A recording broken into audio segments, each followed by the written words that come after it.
Welcome in one and all to the High Noon Show here on the Radio Misfits podcast platform. This is the first of two streams that I do every day. I do the High Noon Show, which comes to you at 12 p.m. Central Standard Time, and then I double back at 9 p.m. For Pillow Talk. Pugs and Parker proudly present Pillow Talk. That show airs Monday through Thursday evening, although I don't think Parker's going to be with me today. I think maybe I'm gonna reach out to Kelly. I think tonight might be a Pugsy Kelly show today. Thinking maybe I'll just call her this afternoon before we end up the show today and see if she wants to do it. And then this is High Noon. High Noon, this is about topics. This is current events, trending topics, trends, pop culture, current events, anything that's happening in the world today at this moment. We try and bring it to you. It's a little bit of like a Cliff Notes for all the things that you need to know about the world you're existing in today. All right, so let's jump right in at the start of the show. Hold on, let me see here. Did I do everything right? I was a little bit. Happy Thursday to you, Leslie. Oh, okay. Oh, I see. Leslie's in her other incarnate. I don't know how many. There's like, first of all, we have three Leslies, and I'm pretty sure the two of them are the same person. In fact, I'm certain that two of them are the same person. It's good to see one's nicer than the other. Even though they might be the same person, one seems nicer than the other. That's all I'm going to say. One is like the dark Leslie, and then the other is like the light, the queen of the chat room Leslie. But the other one's got a dark streak in her. I'm just saying. There's the other one. Leslie Collins is a legit Leslie. We know Leslie, and she's one. But Leslie Gladbach. I don't like to say last names in here, but I just did a couple of times. Gladbach and McDaniel are the same Leslie. I think McDaniel is the darker one. I think McDaniel is the dark spirit. I think that there are just there's way more. I don't know. One seems nice and one seems mean. Is all I'm saying. They just the way I look. I could be wrong. I could be misreading the entire situation. Wouldn't be the first time. All right, I've been having problems with my mic setup for about 2 days now. Why do birds suddenly appear every time? See right there, it just went, kind of gave me a little bit. Every time. All right. You are near. Okay. Why did I randomly pick that song? No idea. I just started singing and that came out. It is High Noon. It is the 5th day of May, the year of our Lord, 2022. Cinco de Mayo to our Latinx friends, Hispanic friends. I don't know.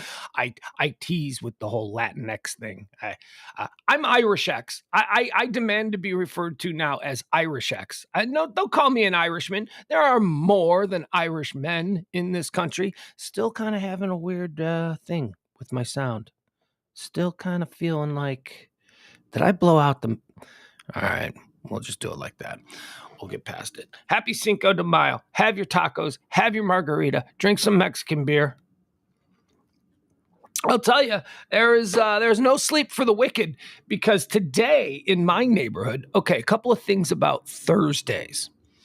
Every place I have ever lived in my life had garbage pickup on Thursdays. It's like, is Thursday the National Day of Garbage Pickup? Can't be. Everyone in America can't get their garbage picked up on Thursday. That would be insane. They got to spread it out. But for some reason, everywhere I have lived in my life, garbage pickup has been on Thursday. Now, garbage pickup here in the beautiful Highland Park, Texas, happens to be Thursday. But that's really, I'm cheating a little bit, because did you know that they pick up garbage here like 3 times a week?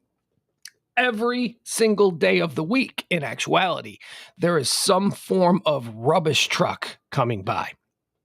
I think they do garbage on Monday and Friday, I think, is garbage. They do it twice a week. Rich people apparently produce far more garbage, far more waste than regular people. So I think they do regular garbage on Monday and Friday. And then they do recycling on Tuesday and Thursday. And then on Wednesday is for like branches and leaves and stuff like that. But I don't know what they call that. Every single day of the week, you have garbage trucks. But also on Thursday, at least in this neighborhood,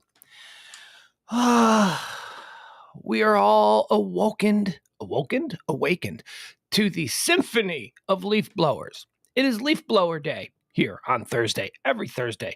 Maybe it's just this little pocket of Highland Park, because I know that we have our landscaping crew. That's right, 1%er. Look, I don't belong here. I'm squatting in a guest house. I'm just telling you, this property has a landscaping crew that comes through. And then next door, they also get theirs done on Thursday. Across the greenway, the people whose backyard backs up to our backyard, they have their landscaping crew. And then the people over to the just to the west of us, they have their landscaping crew come on Thursday. So it is as I said, a symphony of leaf blowers. And every single one of these guys is Mexican or Hispanic. I don't know. I didn't ask them. I don't know where they came from. They may have there might be a couple like, El Salvador. I don't know, Nicaragua. I don't know. But, they are all they're all brown American. Well, I don't even know if they're Americans. I don't know. I can't say that. They're all brown-skinned people. They are all brown-skinned people. And today is the day of independence, Cinco de Mayo. They ain't taking the day off. What is appropriate? Is it appropriate for me to maybe leave some beers in a cooler for them? Because our guys haven't come to our backyard yet. They usually get to our backyard around, 3 o'clock in the afternoon. Would that be in good taste or bad form to leave a cooler of ice cold beers?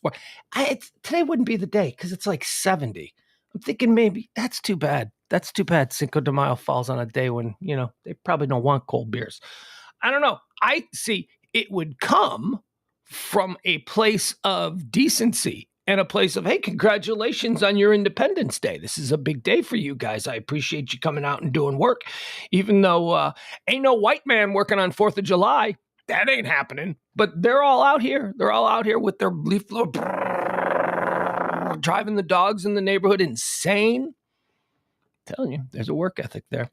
All right, as I said, it is May 5th. It's the 125th day of the year. 240 days remain until the end of the year. Let's find out what today is. Well, we just talked about it being Cinco de Mayo, so we'll pass over on that. Al says, I believe it's celebrated more in the U.S. than it is in Mexico. That's kind of how St. Patrick's Day was. St. Patrick's Day used to be really just something that was celebrated among the Irish diaspora, and that is to say people who left Ireland and settled elsewhere. They celebrated St. Patrick's Day and turned it into like this global event. And then at some point, like 20 or 30 years ago, the Irish Tourism Board went, so they're having all these parties all over the world celebrating us on this day. Maybe we should get with it. Maybe we should turn it into something. So since then, Ireland has turned St. Patrick's Day into a really big thing. But it's a religious holiday. It was a religious holiday. People went to church. There's like a religious holiday every day. Something minor. Although this wasn't a minor one. This was a fairly significant one. But it was a day. It wasn't a day for bars and revelry. So, there you have it. I don't know. Yeah, Byron, you are late again. Rob Barr says, Cinco is not Mexican independence. Only one location in Mexico. All right. Leslie says it's a Corona beer holiday. Nobody has answered my question if it would be in poor form to leave my groundskeepers a 6-pack of cold beer. So that after that, maybe I'll put a couple chairs out there. I'll let them sit in backyard. Jump in the pool, boys. Boys, you want to jump in the pool? Go ahead. Have a beer, jump in the pool. It's your day. And I appreciate you showing up. Because as I said, ain't no white man showing up for work on the 4th of July. It just ain't happening. But for Cinco de Mayo, they seem to, they have the work ethic thing down. It is a national day of prayer. And boy, does this nation need prayer. Does it, though? Thoughts and prayers. I don't know. If you're the praying kind, God bless you. I hope that brings you peace. I hope that brings you solitude. I hope that brings you some form of, ability, super strength to get through this crazy life. Because let me tell you, it is a crazy life. I wonder if what I do could be, I guess what I do could be construed as prayer. like every now and again, not every day, I dabbled in TM. Do you know what that is? I was trying to. I've had a lot of trying to. I had a therapist once about 15 years ago here in Dallas. Oh, she was so great. She was up there in Plano and Legacy Village. Oh, she was the best. And I can't find her. Not only can I not find her, but I can't afford her these days. But anyway, she was great. She gave me this book on TM, Transcendental Meditation, and she had me practicing these things, and they're just moments where you take your day and you just you get yourself centered and you get yourself. For me, it was like positive thoughts and stuff like that, just kind of blocking everything out. And I found it to be relaxing. I found it to be, I guess, useful as far as all of the techniques that I was using, trying to deal with whatever it was I was dealing with. You look for any kind of a tool to try and fix whatever it is you're going through. And I remember I was at a point in my life where I'm like, I should be really happy. I have basically accomplished everything that I set out to accomplish when I was a young kid. Why am I not happy? Why do I still have these things?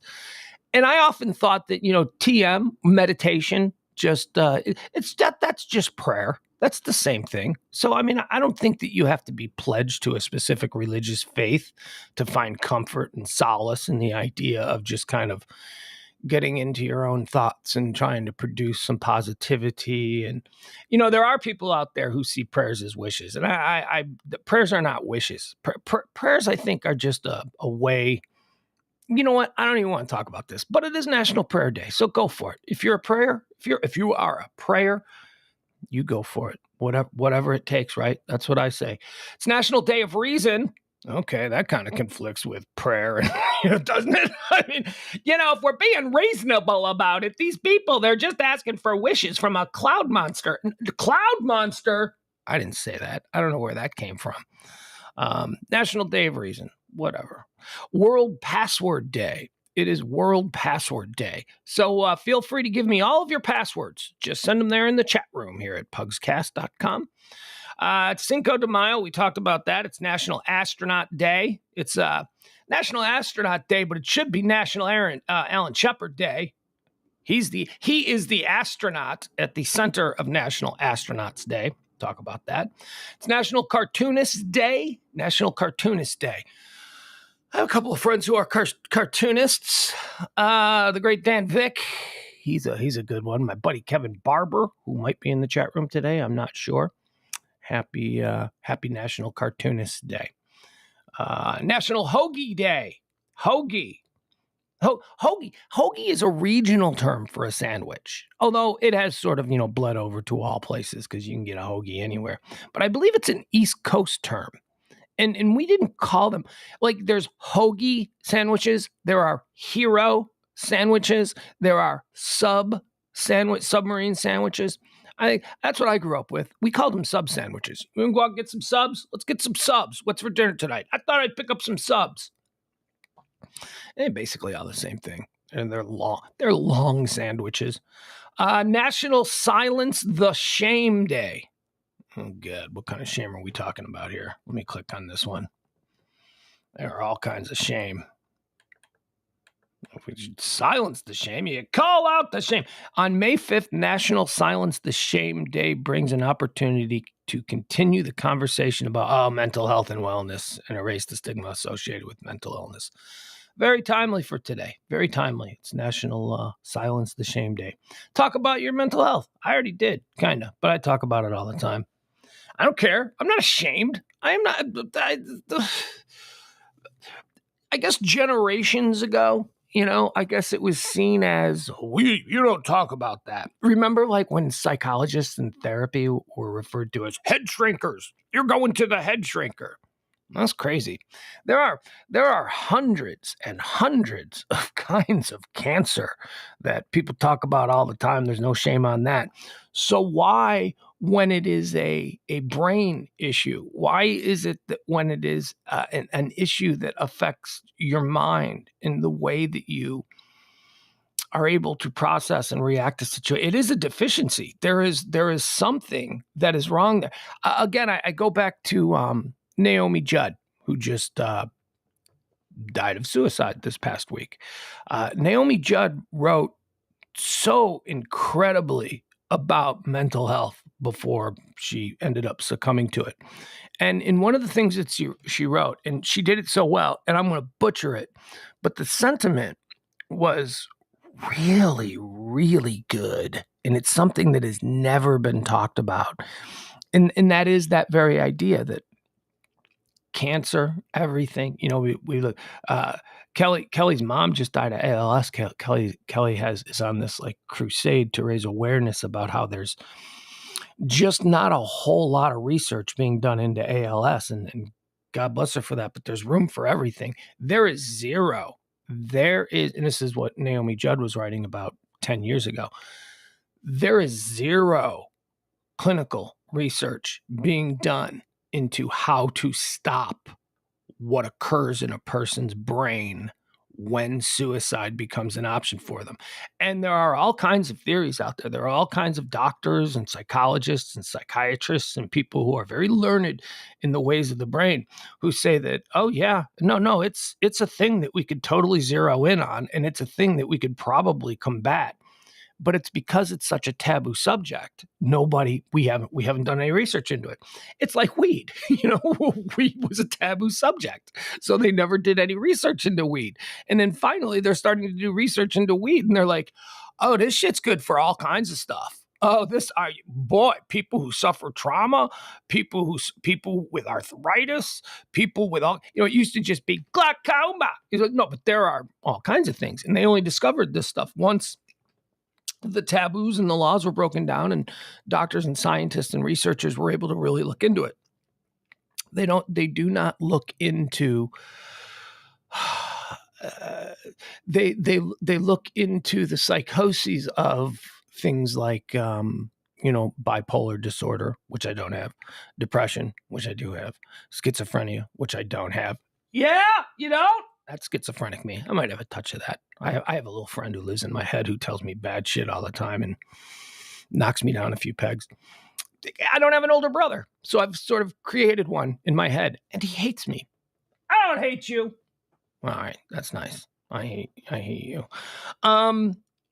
There is nobody looks into the causes of suicide. They never have, and they really need to start looking at ways to be able to not just identify it, because you can be classified as suicidal, but it is a chemistry. There is a flange or a hinge or a gear or something. And, I mentioned yesterday the German pharmaceutical company that believes they have a pill. They believe that they have something. Oh, and you know what it is? I looked more into this. It's based on Nazi research. So that's part of the problem with it.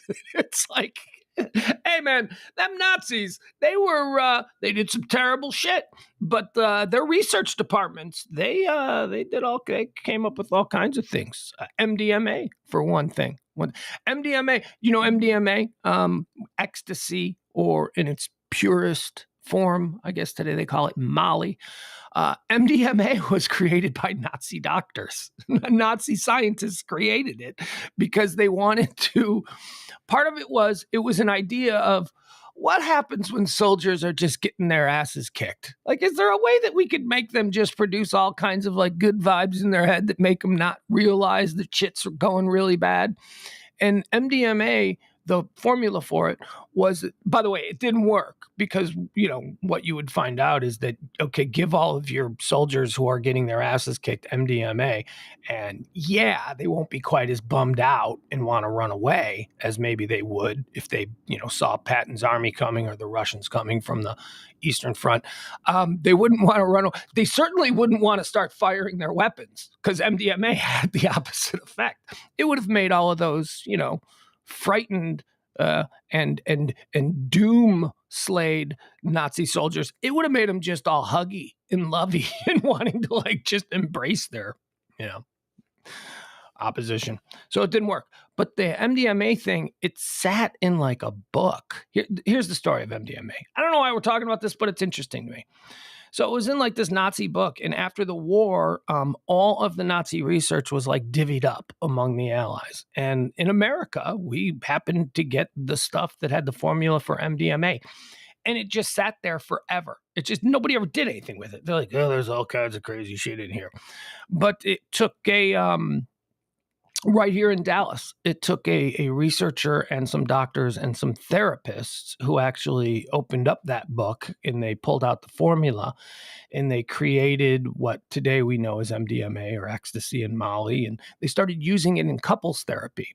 Like right here in Highland Park, actually, the story of MDMA, some fancy SMU researcher, doctor, professor, whatever, who held these couples therapy sessions in their big, beautiful Highland Park home, would have these super rich couples who were like at war with each other, and he would have them come in and they would take ecstasy, and they'd fall in love again. It worked wonderfully. And then it got out. Then it hit the streets. Oh boy. Then it hit the clubs. The Stark Club, famously here in Dallas, used to give ecstasy away for free at the door. You'd walk in. My friend Bruce, well, the late great Bruce, was one of the owners of the Stark Club, and he was like, "Yeah, we just gave it out because it wasn't illegal. We didn't know it was. It was just a thing that was going around in Dallas therapy sessions, and we thought, wow, this would make the club experience really great." And then it was made illegal. He told me a story about the at midnight, on the day that it would become illegal, ecstasy, MDMA, that the Stark Club in Dallas had just like buckets of it because they just bought it en masse, because that became the national thing about the Stark Club in Dallas, that they had this thing. There's a great documentary about the Stark Club. And he said, like, celebrities from all over the world would come to the Stark Club in Dallas because of this kind of unique gimmick that they had. They would give you this drug when you walked in. And like just before midnight on the night that it became illegal, he said, I remember like all the bartenders with these buckets of MDMA, just throwing them out to everybody. Last chance, take them. There you go. Look up the history of the Stark Club, and especially the history of the Stark Club with ecstasy. It's fascinating. Yeah, so ecstasy was created by Nazi scientists and then perfected and mainstreamed here, right here in Dallas, right here in this area. But that's, it has nothing to do with what today is. All right, let's keep going. I'm full of stories. Sometimes I get off on story tangents. Oh, do we have anybody here that knows anything about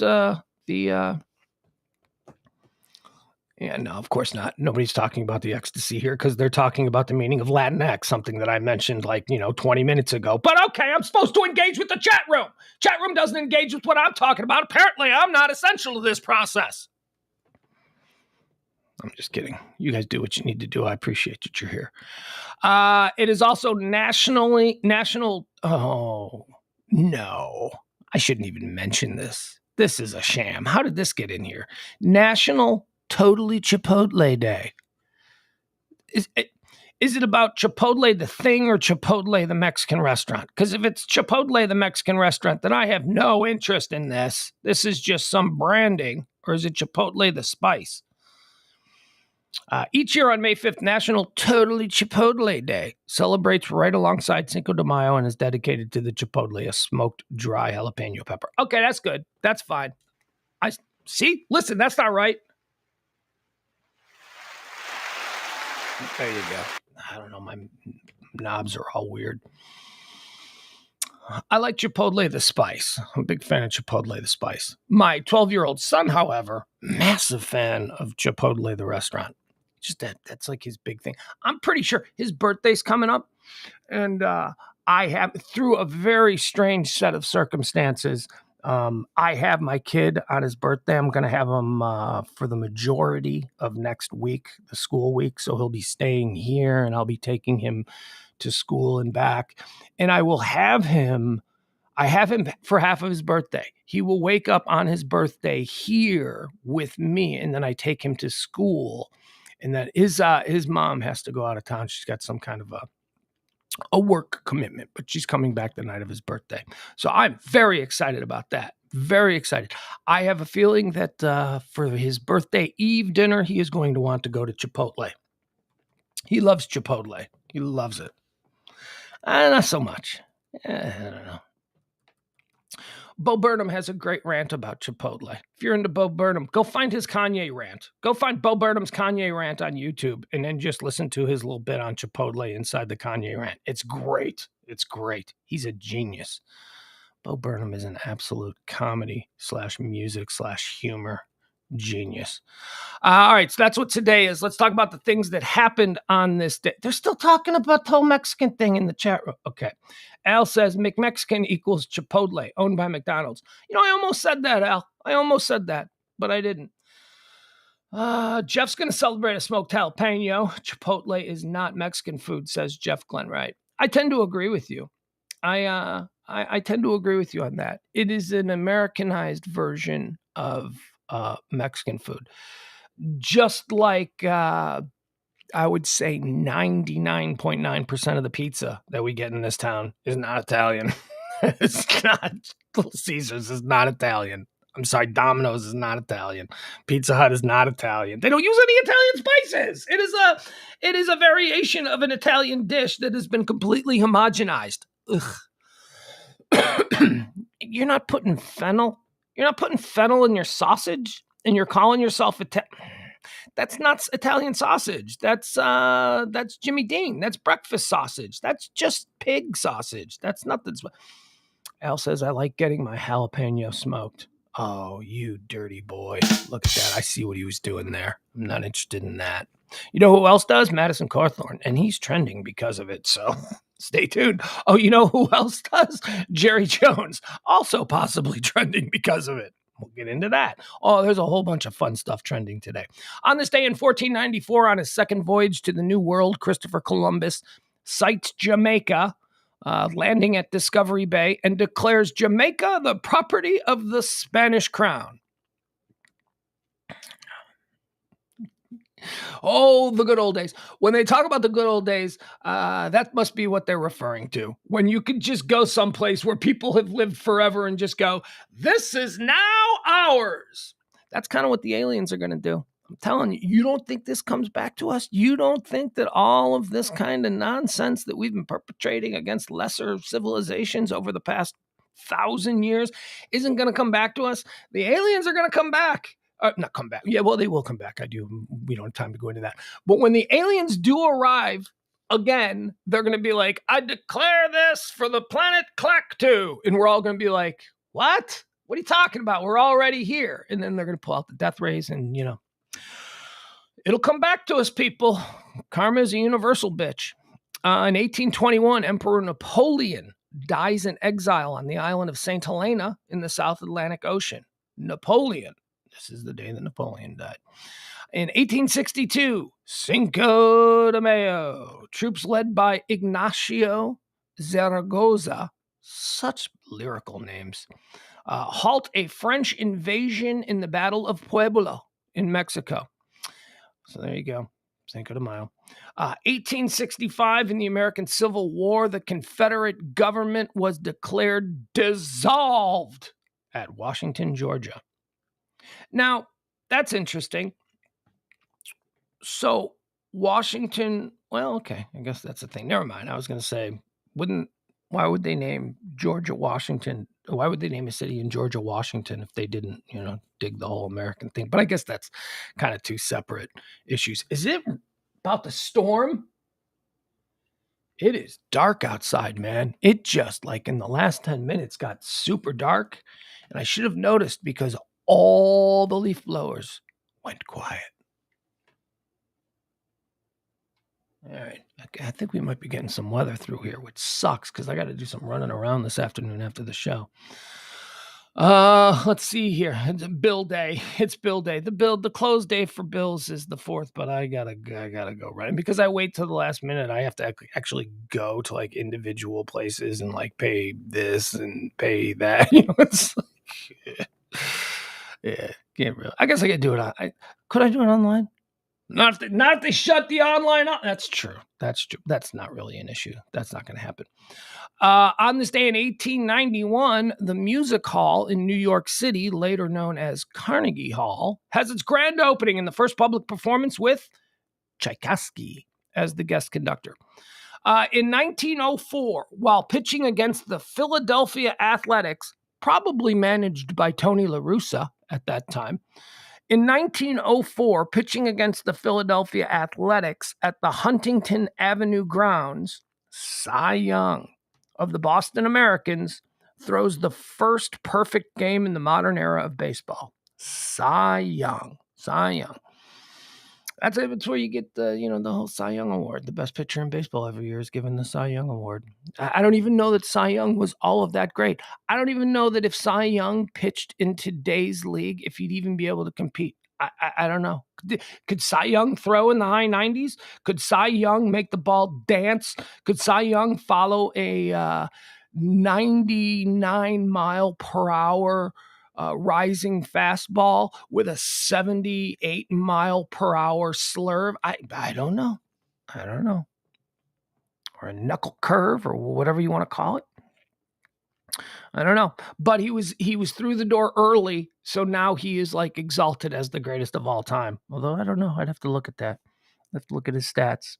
They'd probably throwing smoke at 85 miles an hour. No one can hit a ball throwing 85 miles an hour. Yeah, well, now you have these giants who do nothing but work out, throwing it. There was a kid at University of Tennessee. I don't know if you saw this the other day. A kid at the University of Tennessee threw a 105 mile per hour fastball.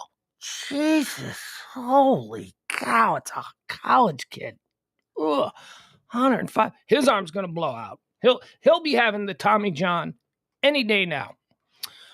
In 1961, we talked about it being National Astronauts Day. In 1961, Alan Shepard becomes the first American to travel into first American. We didn't win that part of the space race. He used the Yuri Gagarin of Russian Soviet cosmonaut Yuri Gagarin. He won that. He was the first human in space. But on this day in 1961, Alan Shepard becomes the first American to travel into outer space.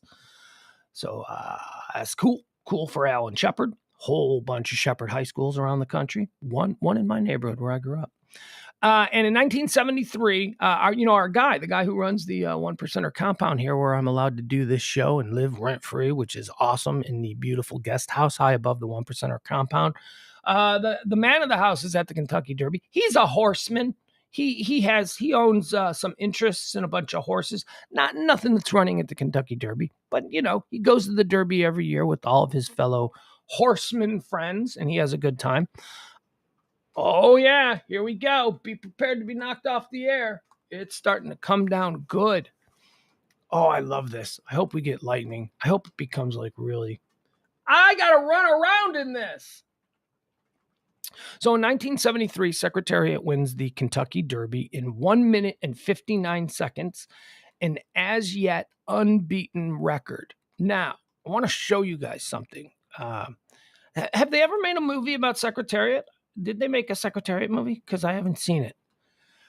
Do you guys realize this was a super horse? This horse was from 1973. I don't know. Maybe they couldn't test. Maybe it was all gooped up on GOP. Maybe it had been force-fed steroids in its oats since it was born.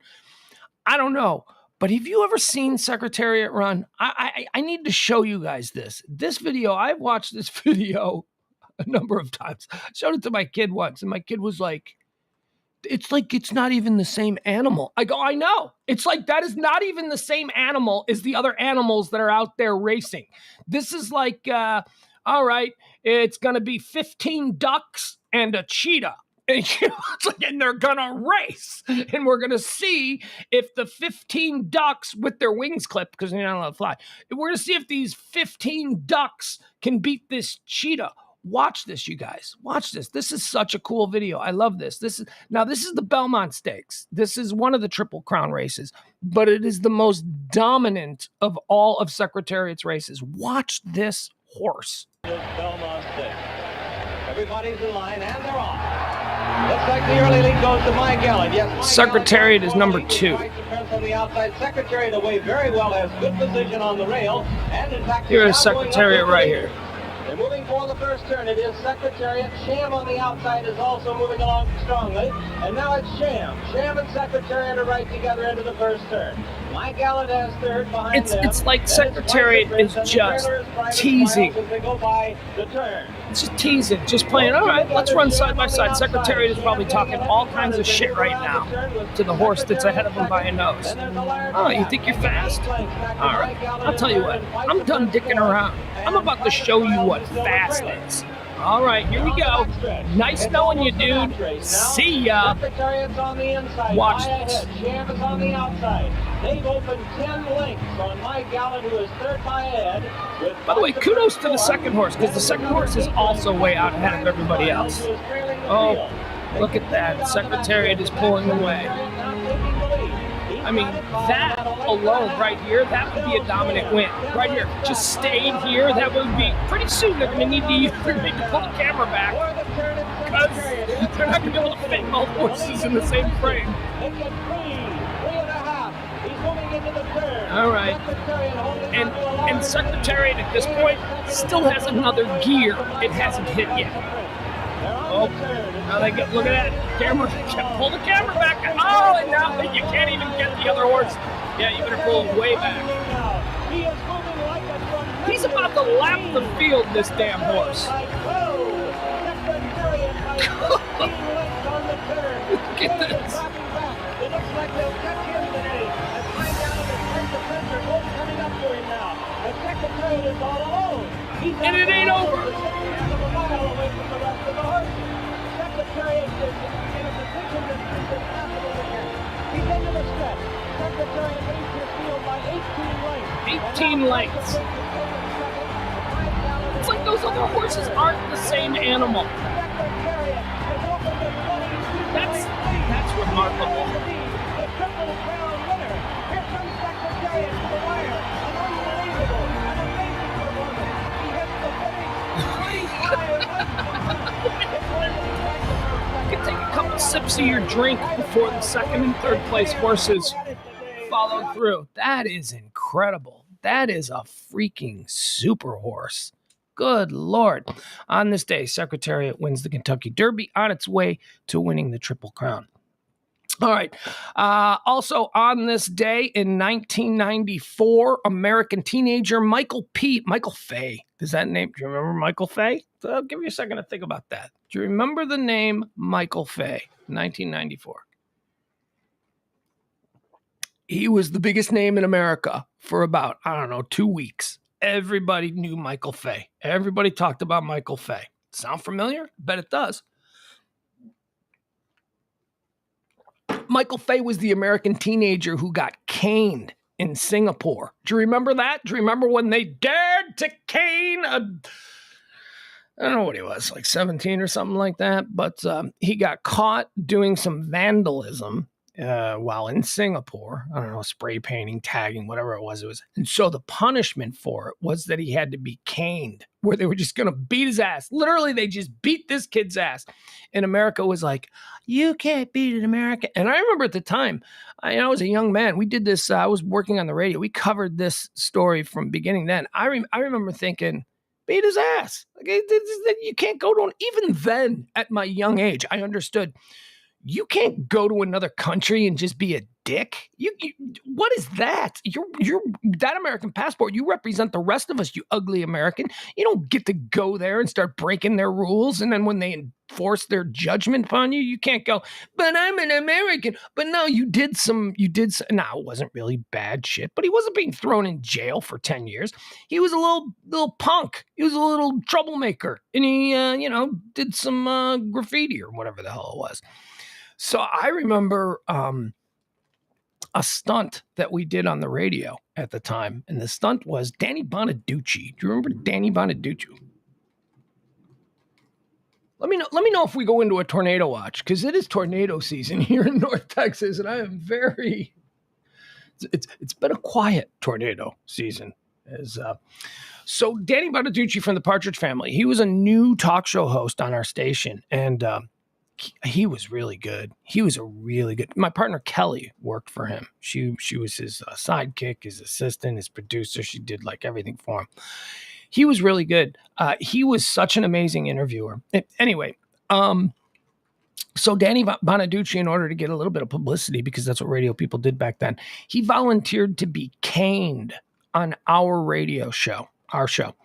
And we were like, all right, Danny, you want to come in and get caned? So we went out and we got like a martial artist a guy from Singapore or wherever. It was all very legit. He had the traditional guy. He basically showed what a caning ceremony was. And he used the same kind of cane that they were going to be using on Michael Fay. And Danny Bonaducci dropped his trousers right there in the studio, and he took a live caning on the air, the exact same amount that Michael Fay got. I don't remember what it was, but I was about 3 feet away from it across glass in the producer studio. His ass was like right next to the producer studio window, because that was where the area of the space was where the guy could really wind up and cane him. It was brutal. It was a bloodbath.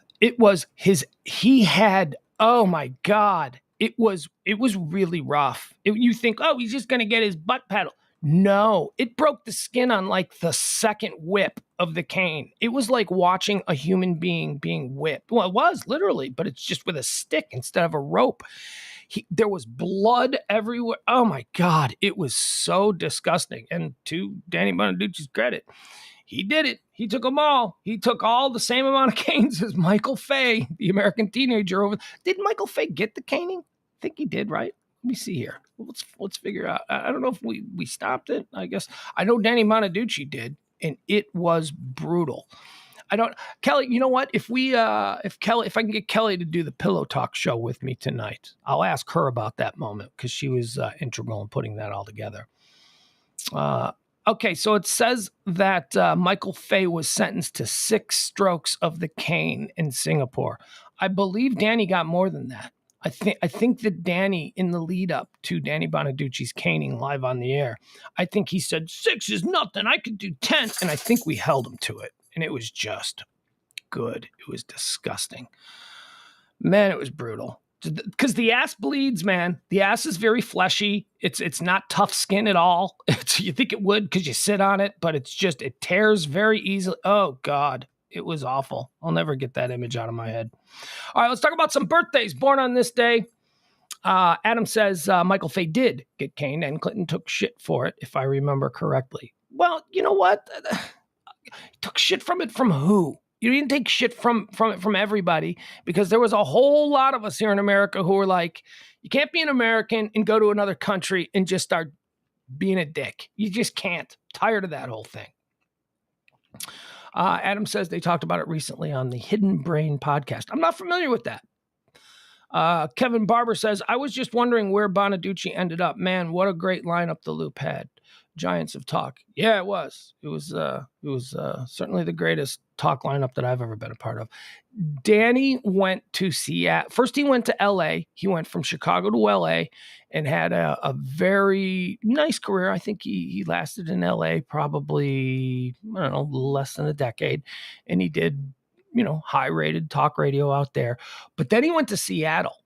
And he went to, he's been in, I think he might still be on the air in Seattle. He's very popular in Seattle. He's been in Seattle now for like 20 years doing talk radio.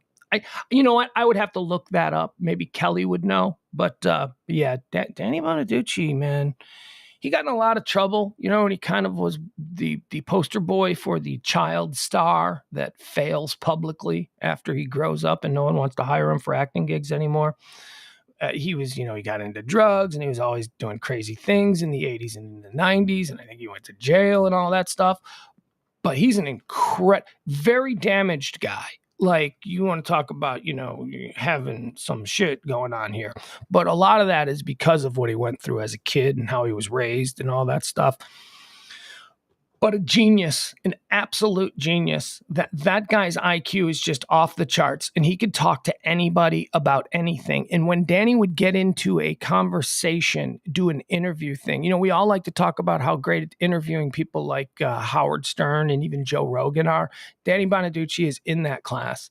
Danny Bonaducci could get the biggest Hollywood stars to sit across from him and tell him things and talk to him about things that nobody else could. And his secret sauce was most of these stars grew up watching the Partridge Family. So they knew him. They felt comfortable with him. And his huge mistakes, his huge F-ups were public knowledge. So it wasn't like celebrities felt embarrassed to be sharing things with this guy. He got people to open up in a way that, And I remember he said to me once, this has really,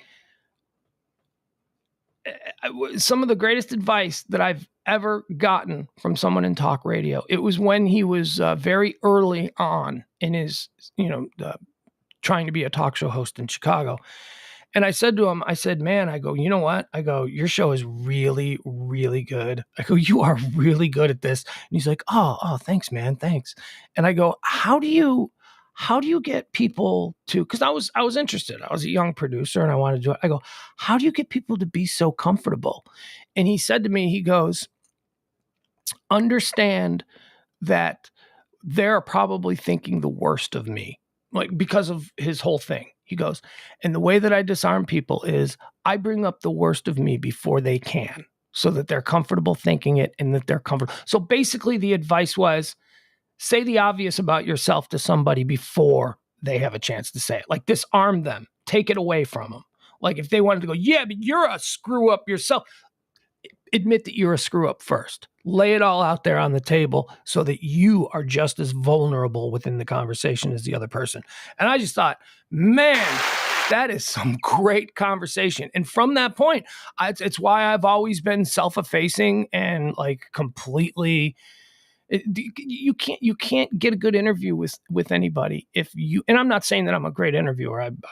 I certainly don't think I am. I hate listening to my interviews all the time, but if you can do that, if you can somehow give your guest eliminate the idea that you are superior in asking the question is basically it. Like if you say, I'll give you an example. Like if you're talking to somebody, you want to talk about their divorce, right? So, and maybe it's a touchy subject for the celebrity. You ramp it up by going, man, look, I've been divorced twice. I have screwed up and I take responsibility for it. Did you feel that way about your situation? I mean, tell me about what happened with, if you do that, if you just but if you ask them a question like, let's talk about the divorce that was in all the tabloids, they might be like, well, because you're coming at them from a position of superiority. And that's what the great Danny Bonaducci taught me. He was good. He was really good. All right, birthdays. Tammy Wynette, born on this day in 1942. She was married to a former train wreck of the day. Train wreck of the day, of course, was George Jones. Tammy Wynette stood by her man. Michael Palin, great. Oh, Michael Palin, one of the greats. Monty Python cast member draft. Won't do it because every time I try to think, who's my favorite Python member? You think that I'm going to choose between Michael Palin and John Cleese? I'm just not going to do it. I'm not going to do it. They're all too good. They are all too great. Michael Palin, born on this day in 1943. Born on this day in 1945. Crazy when I think about this. Dude was older than our parents. This dude was older than Generation X. This guy was older than our parents. And somehow he had this coolness and credibility that we were all like, oh, well, I heard Kurt Loder say. Kurt Loder, MTV News. Remember Kurt Loder? Kurt Loder was born in 1945. American journalist, author, critic. For Generation X, Kurt Loder was... If he said something, he had credibility. Kurt Loder had as much credibility with Generation X as Walter Cronkite had for Boomers, or as, maybe he had for the Greatest Generation, whatever, I don't know. Kurt Loder, happy birthday to you. Born on this day in 1945. I never knew he was that old. Kurt Loder, when we were watching him, was older than, many of our parents. And he didn't seem it. He seemed like he was older. And, he had a bit of he seemed to be like the most authoritative guy at MTV. But he didn't seem like he was like uncool like our parent. You know what I mean? He didn't seem like that.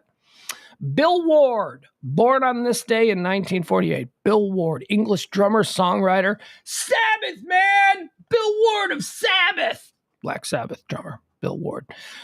Steve Stevens, American guitarist and songwriter. Steve Stevens is during the 80s era of, man, greatest guitar player, Steve Vai, Eddie Van Halen, and Yngwie Malmsteen. You know, like, I guess, wasn't Malmsteen a bass player? I don't know, whatever.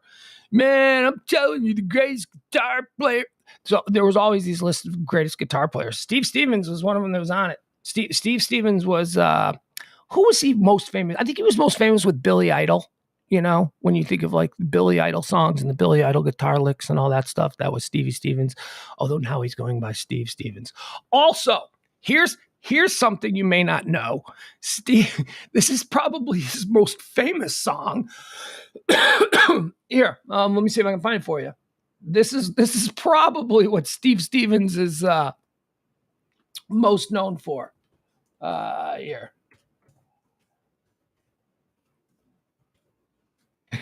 Here you go. All right, we'll just give this a play here. Where's the whole thing? Here you go. Okay, we'll just play this. Why not? This is Lumen. Oh, this is live. All right, tell me when you recognize this. Steve Stevens hit.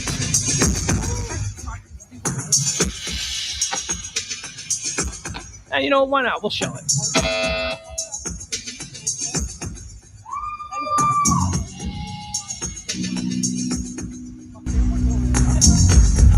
There you go.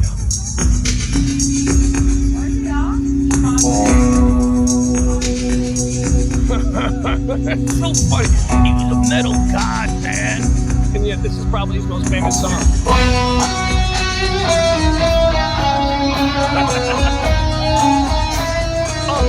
You think Danger Zone by Kenny Loggins is the Top Gun theme? This is the Top Gun theme.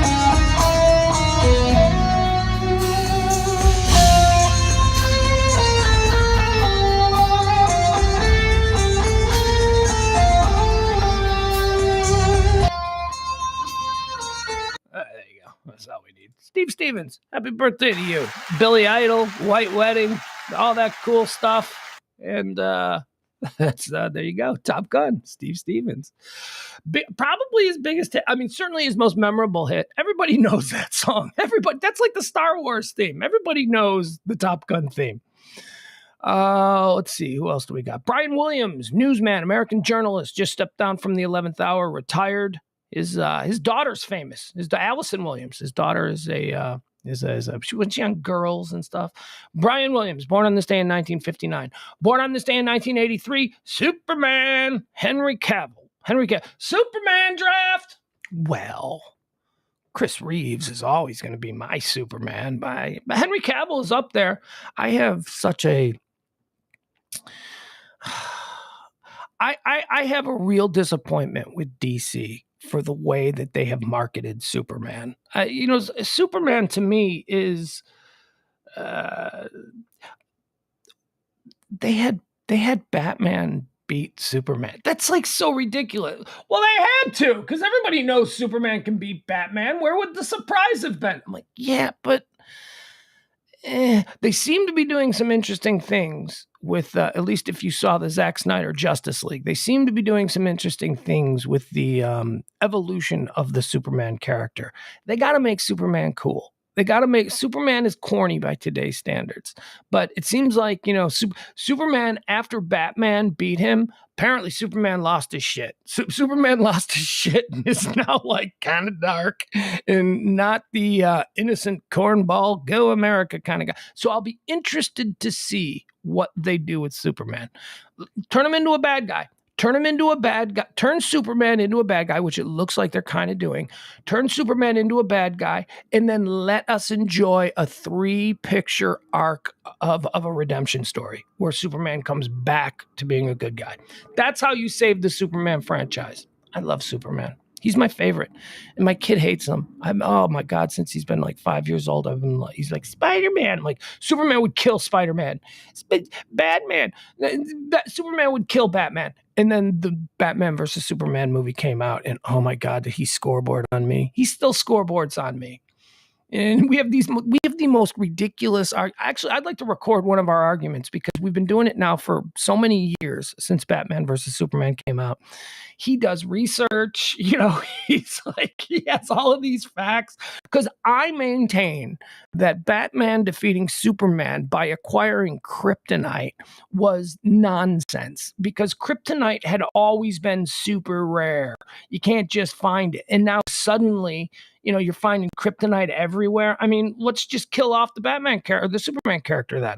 The whole point of that character is that he can only be defeated by something that is super rare. And it's not even in large quantities on the planet Krypton because planet Krypton is gone and there's just like chunks of it floating. It did that just, that would actually be a podcast I'd be willing to do with my 12-year-old. Batman versus Superman, point counterpoint.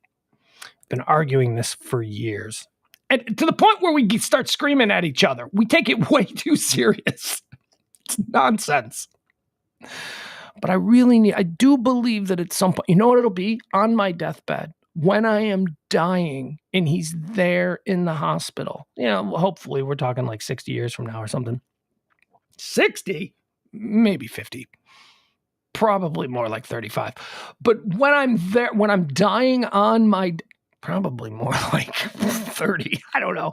When I'm there on my deathbed, the last thing that I will say to my son, I will say, admit to me that Superman could defeat Batman. And then I can go peacefully. That's it. Because I don't buy it.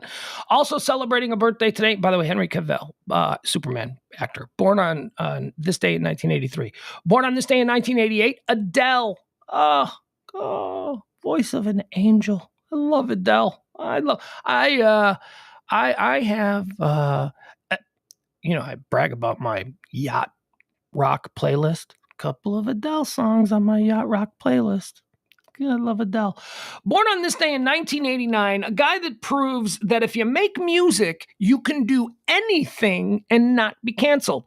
A person who makes music seems to be the only individual in modern society who can sustain any form of cancelization. Anything. It does not matter. You find me, and specifically if you are in the hip-hop, R&B, urban format, you just seem to be able to, I don't know if country too, they ain't gonna let people country, but Chris Brown is celebrating a birthday today. Chris Brown has been a piece of garbage since he beat the snot out of Rihanna there just before. Remember when he beat the crap out of her in a car like the night before the Grammys and he busted up her face? And then he went on Good Morning America to talk about it, but in the green room, somebody asked him a question he didn't like, so he trashed the green room and threw a TV out the window, shattering the glass. And Chris Brown is still a megastar. People don't care. Because music speaks to the soul, and all the other nonsense that goes along with the individual who created that music, nobody cares. Nobody cares if it's a banger. If the music slaps, it's whatever. So he has sex with farm animals. Have you heard his new track? It's like that.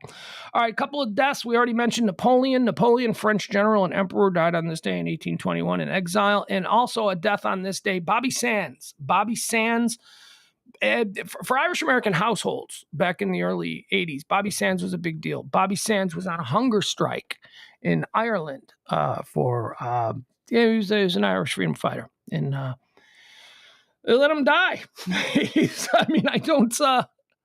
I don't know of... I don't think that in the modern age, and I still like to believe that 1981 was semi in the modern age, I don't believe that people die of hunger strikes anymore. I think that they force feed them. I think that they shove tubes in them. I think that they just, keep... Bobby Sands died, 27 years old, just starved himself in a dirty British prison for crimes against the crown or whatever. I don't know. He was a freedom fighter. He was an Irish... Anyway, it was a big deal in Irish-American households. All right, let's get into the trending topics for today. Let's see what's happening. Let's see. I'm gonna have to pull up a couple of things here just to see where we are, because a number of these stories that I posted may have changed. Where are we at? Oh, no change. Okay, the big story right now is the Dow Jones, the stock market. Stock market is trending. The Dow Jones is in free fall. It is tanking. It seems to have stabilized its tankiness over the last hour at least. It doesn't seem to be much of a change in the past hour, but the Dow Jones Industrial Average at the moment is down 1,076. So let me refresh. We see that's 1,076. All right, and then now it's down 1,098. Oh, no, it's up a little. So 1,097. 1,000. It changes. Goes back. So it's going to fluctuate right here around. This, by the way, is wiping out all of. It crashed a couple of weeks ago, not too badly. It crashed, I think, 300-400 points a couple of weeks ago. And then as the market does, it rallied behind the strength of tech stocks. It rallied last week, making up the gains or making up the losses from the previous week's 300-400 tanking. But today, everything and then some has been wiped out. All the tech gains of last week have now been wiped out in the first few hours of trading today, and a lot more. Like I said, it was a big story when it was down 400 points, 500 points 2 weeks ago. It's now down 1,000 points as of today. Okay, now it's down 1,130 points. Okay, so that's not good. Now it's up a little bit. Now it's 1,128 points. Not too bad. All right, one last refresh. And we'll see. No, 1,124 points. Okay, so it's fluctuating around the 1,100 level. So there you go. That's what's happening with the Dow Jones and the stock market today. This probably has to do with the Fed story of yesterday and the interest rates and all of that stuff. Let me see. The other thing that was trending. Okay, is this the newest? What is the newest here?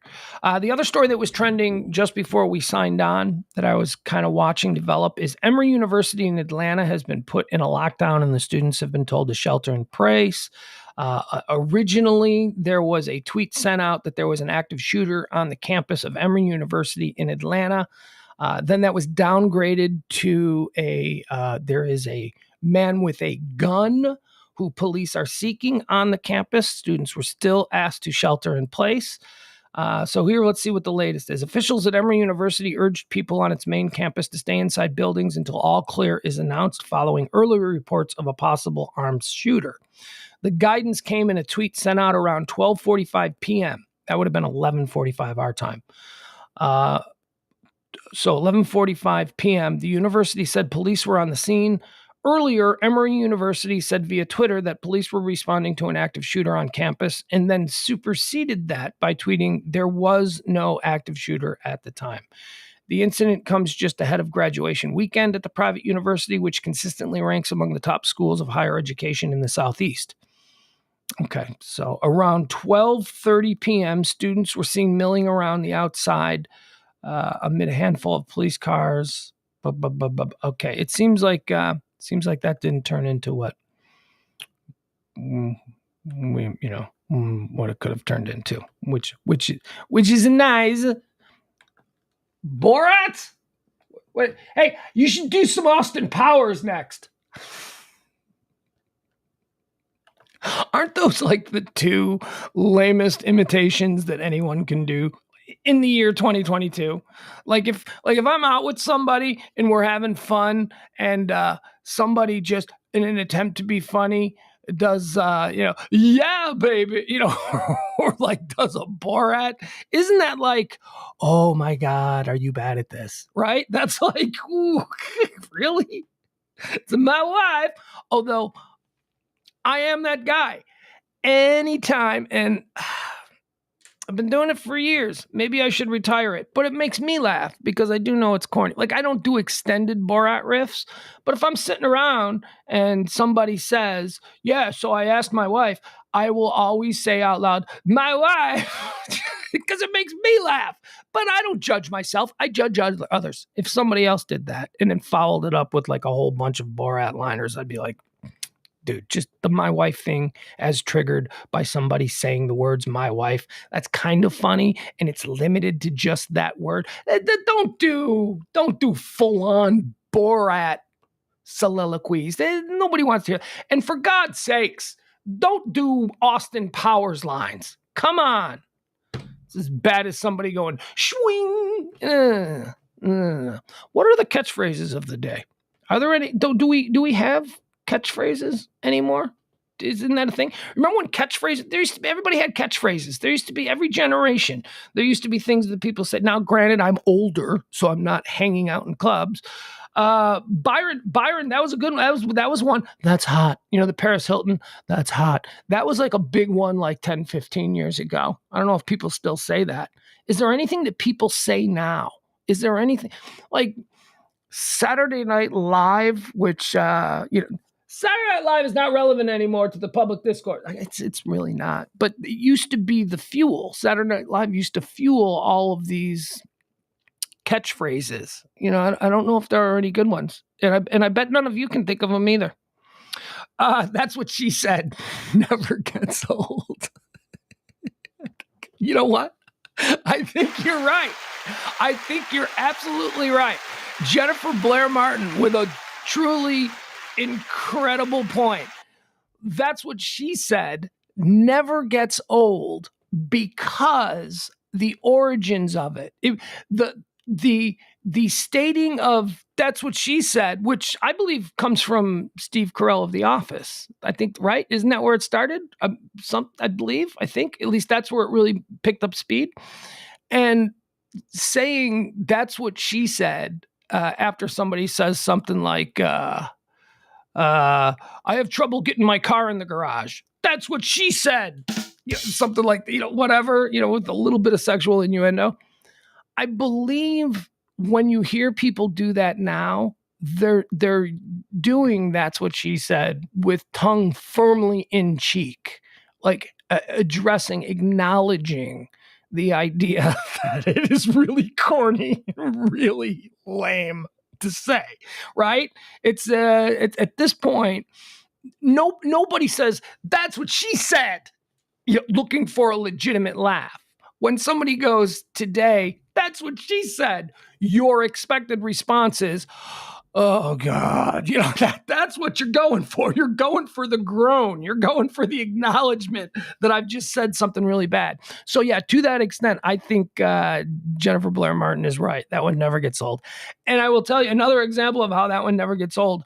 My 12-year-old son says that's what she said all the time to everything. And we do it back and forth to each other. And we do it in a way that had like the way we use that's what she said has nothing to do with, it's misplaced. It's like, typically you're supposed to say that's what she said when somebody makes an innocent statement that could be interpreted as sexual in nature, right? That's what, okay. Hey, give me another screwdriver. This one's too small. That's what she said, like that. But like, my kid and I do it like, hey, come on, get in the car. We got to go to the restaurant. And then he'll yell, that's what she said. It's like we joke with each other. Like they make no sense. So I do think that that's why that one has staying power, because the general public has sort of ran with the idea that it's ludicrous, that it's ridiculous and corny. But that's a good one. That's a great one, Jennifer. I'm glad you brought that up. Tom Beller says, my 8-year-old busted out, that's what she said on me. Couldn't help but laugh out loud. I know. It's great. Yeah, Adam says it was around, but Michael Scott made it popular. Yeah, that's what I'm talking about. Like I don't know what the actual origin of that's what she said is.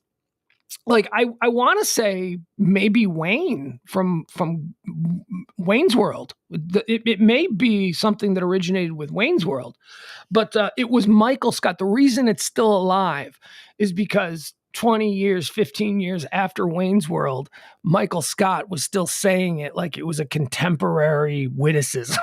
And he was very proud of himself when he said it. And I think that's the reason that it has stayed alive, because we're now not doing it to be funny the way Wayne was. We're doing it to sort of express a self-effacing sense of humor that we don't know what's funny by using, that's what she said. All right. Anyway, good stuff. Harry Hines is trending. Oh, when I woke up this morning and I saw Harry Hines trending.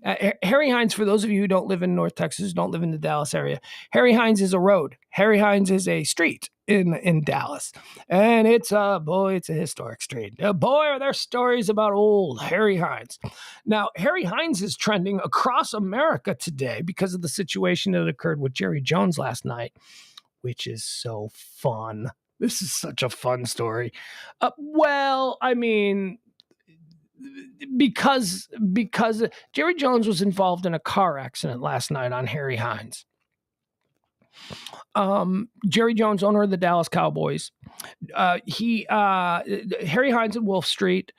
He was taken to a local hospital with minor injuries. He was discharged and back home resting comfortably. Still, we don't know if he was driving or if he was being driven. But as we talked about last night, Jerry Jones lives right down the block from me. I see him all the time, and he drives. So he drives a sports car. Come on, let's go Cowboys. He's got himself a Mercedes. I've seen him in that. So he is known to drive. I don't think Jerry likes to be driven around. I think Jerry likes to go where the wind blows him. If Jerry's on his way, first of all, look, who are we to say what was Jerry Jones doing over there? Jerry Jones is a man about town. Jerry Jones gets all over town, and you're thinking, because it was 8:00, you would think it was after office hours. He's up there at the Star in Frisco. Harry Hines and Wolf Street is close to downtown. Anyway, Harry Hines is trending because people are using this as an opportunity to educate the rest of America about what happens on Harry Hines. Harry Hines is the stroll, if you will. Harry Hines is where Jerry Jones might have been looking to pick up some free agents. Harry Hines is where you get prostitutes. That's basically it. That's Harry Hines. But Harry Hines is a big street. The entire length of Harry Hines is not where you go to pick up prostitutes. So a lot of people are saying, because, Jerry Jones has a history. Jerry Jones is ridiculous. Jerry Jones has a history of, I can't imagine that he has been, I don't have to imagine. I mean, right now there's a paternity suit going on against him about some 20-something-year-old woman who claims that she's his daughter, and it looks like she is, because someone in the Jerry Jones organization has been paying for this girl her entire life secretly, So, Jerry Jones last night around 8:10 finds himself on Harry Hines Boulevard here in Dallas, and he has a car accident, and he's fine. At least what I've been able to see. And so people are just, speculating as to what Jerry could have been getting into. But here's where I push back on that. This happened at Harry Hines and Wolf. Harry Hines is a big street. Harry Hines and Wolf, here. Well, just for those of us who don't live in Dallas, I'll show you where it happened. I mean, this is not... Harry Hines is where all the prostitutes is, where they are, It's... not Harry Hines and Wolf. That's not a thing. That's not here. We'll pull it up on the map so we can get a good look at it, so you can see. Okay, here we go. Let's do it like this. Very good. Okay. All right. So here's where Jerry was with his car accident. This is not Prostitute Central. Okay. So where the red flag is, that is Harry Hines and Wolf. All right, so let's pull this. This is right out of downtown. I mean, this is like this is here's where Harry Hines gets sketchy. Okay, so this is Harry Hines, right? So Harry Hines gets sketchy. Is it this area? Is it maybe this area over here? By the hospital, certainly further up this way where all the sketchy ass hotels are. There's a whole bunch of rent by the hour hotels, but it's in this area. This is not. He was more in like the area of Harry Hines where you're closer to downtown. Here, we'll take a look at what's going on there in this part of Harry Hines. Give you a look. It's right out of downtown. He's like, but there's nice hotels and stuff here. All right, let's see what he was looking at. All right, here you go. So the Hyatt right there, and one way. So he was traveling into. Okay, so here's another thing. He was traveling into the city because it's one way. Oh, all right. Well, these look a little sketchy. Maybe I was wrong. I don't know. You're heading into downtown at this point. Is this an area? Dude, look, I don't know. I don't look for prostitutes. So I don't know. I just think that this area is not too far from where he lives. Like, okay, so is this Wolf Street over here? Let's see. Is this where the accident occurred? Let's see. Okay. Yeah. Okay. So Jerry Jones's car wreck happened somewhere right around in this area, Little Mexico Village. I don't know. Guys, I guess I don't know now that I'm looking at it. But when I think of this stretch of Harry Hines, I don't think of like the real sketchy ass stretch of Harry Hines. Isn't this WFAA right here? What is this? What is this building right here? Yeah, I think this is like WFAA, which is the ABC affiliate here in town. Let's see. You know what? I'm going to have to rely on you. I'm going to have to rely on you, streetwalker enthusiasts, to tell me if this is a particular area where that kind of thing goes down. The other problem that I have with this, all right, so so this is the Katy Trail Bridge, right? So I think it just gets sketchy in this area. Although those apartments look okay. All right, let's see how far we can go here. All right, so I think like now we're getting into the area of Harry Hines where it gets sketchy. I don't think of it closer to Wolf Street, closer to the Uptown area, which is what that essentially is. It's just to the south of Turtle Creek. Isn't this where they walk around on this part of Harry Hines? I don't know. And also, Jerry Jones, I will never understand men. Now, look, we've talked a lot about how I may have some sex drive issues because I just do not have, I don't have that kind of, there are guys out there. And I think Jerry Jones might be one of them. One of those hyper sexualized old men who's not really dealing with the fact that he's aging and he's no longer attractive to women. If he ever was, I don't even know if Jerry Jones was ever attractive to women, I should say.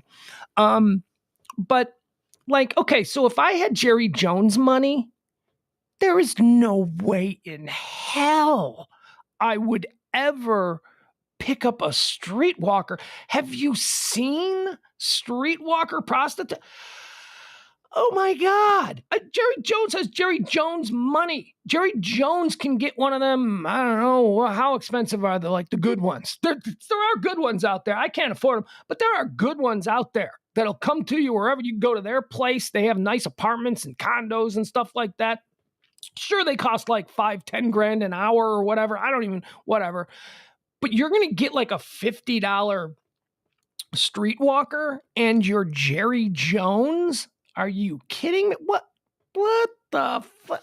This guy is such a clown. He is such an embarrassment. And I wanted to show you this too, because I've said this for years. I am a fan of an out of state football team. I am a fan of the Chicago Bears. They're my team.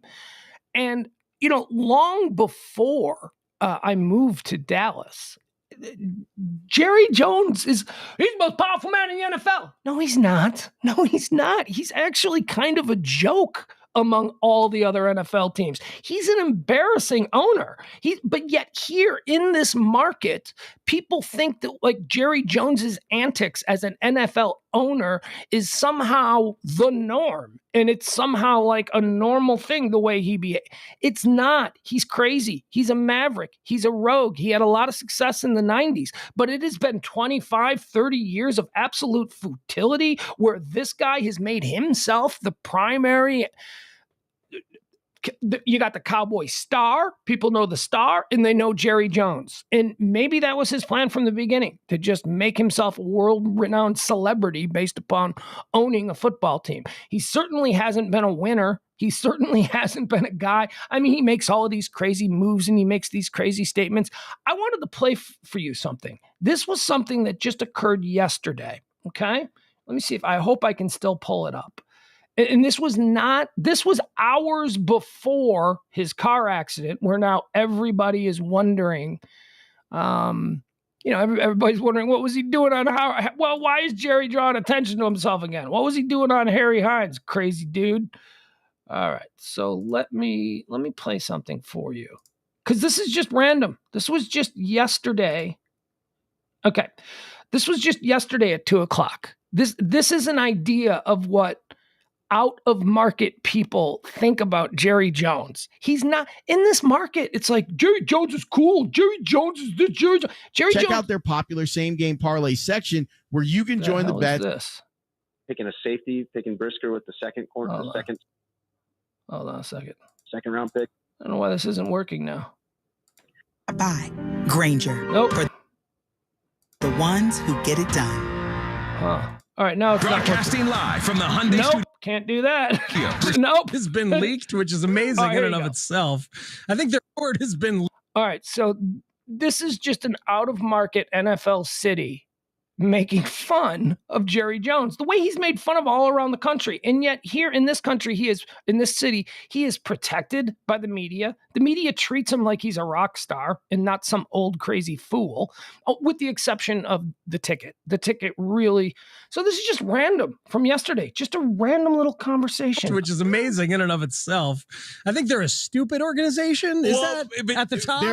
They're a sloppy organization. That's what I meant. They're I wouldn't say stupid. A drunk organization at the top. Yeah, it's really drunk. I think it's that the owner who made himself the general manager, his heart actually pumps Johnny Walker Blue instead of blood. I think that's true. So they kind of leak a little bit more information than the average NFL team. He held up their big board at the press conference. He held it up. And they shot video of it, and somebody's froze it and dug into it. We never get to talk to Bears management, ownership, whatever. It's like a state occasion if they do. Their owner has his own radio show. He sure does, and talks after every game. Exactly. And holds post-game press conferences. Wow. Like, how crazy is that? That like, is amazing. Could you imagine, like, the last 2 seasons of post-game press conferences with George? And maybe the better question is, who would you rather have the post-game press conference with, George or Virginia? I think Virginia. All right, that's it. That's just an idea, just a random idea from just yesterday, before this latest thing where people are going, what was Jerry Jones doing at that point? What was he? And the police are not releasing whether or not he was alone. That's another thing that people are speculating about. The Dallas Police Department has said that they do not release information about individuals involved in traffic accidents unless there is a death. So now people are saying that Jerry wasn't alone. Maybe there was somebody else in the car, somebody that he had picked up. One person theorizes this is just social media nonsense. Okay, this is the disclaimer here. This is this has not been reported or confirmed by anybody, but people just thinking outside. Somebody stated that the car accident, this was a witness, or supposedly, who knows, right? Like, social media is nonsense. That the scene appeared that his car was parked on the side and that somebody had hit his car. So was he letting somebody out, is what people are speculating without any proof whatsoever, allegedly, whatever.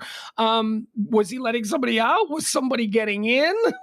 What happened? Did he just decide to stop on Harry Hines and that was the cause of the accident?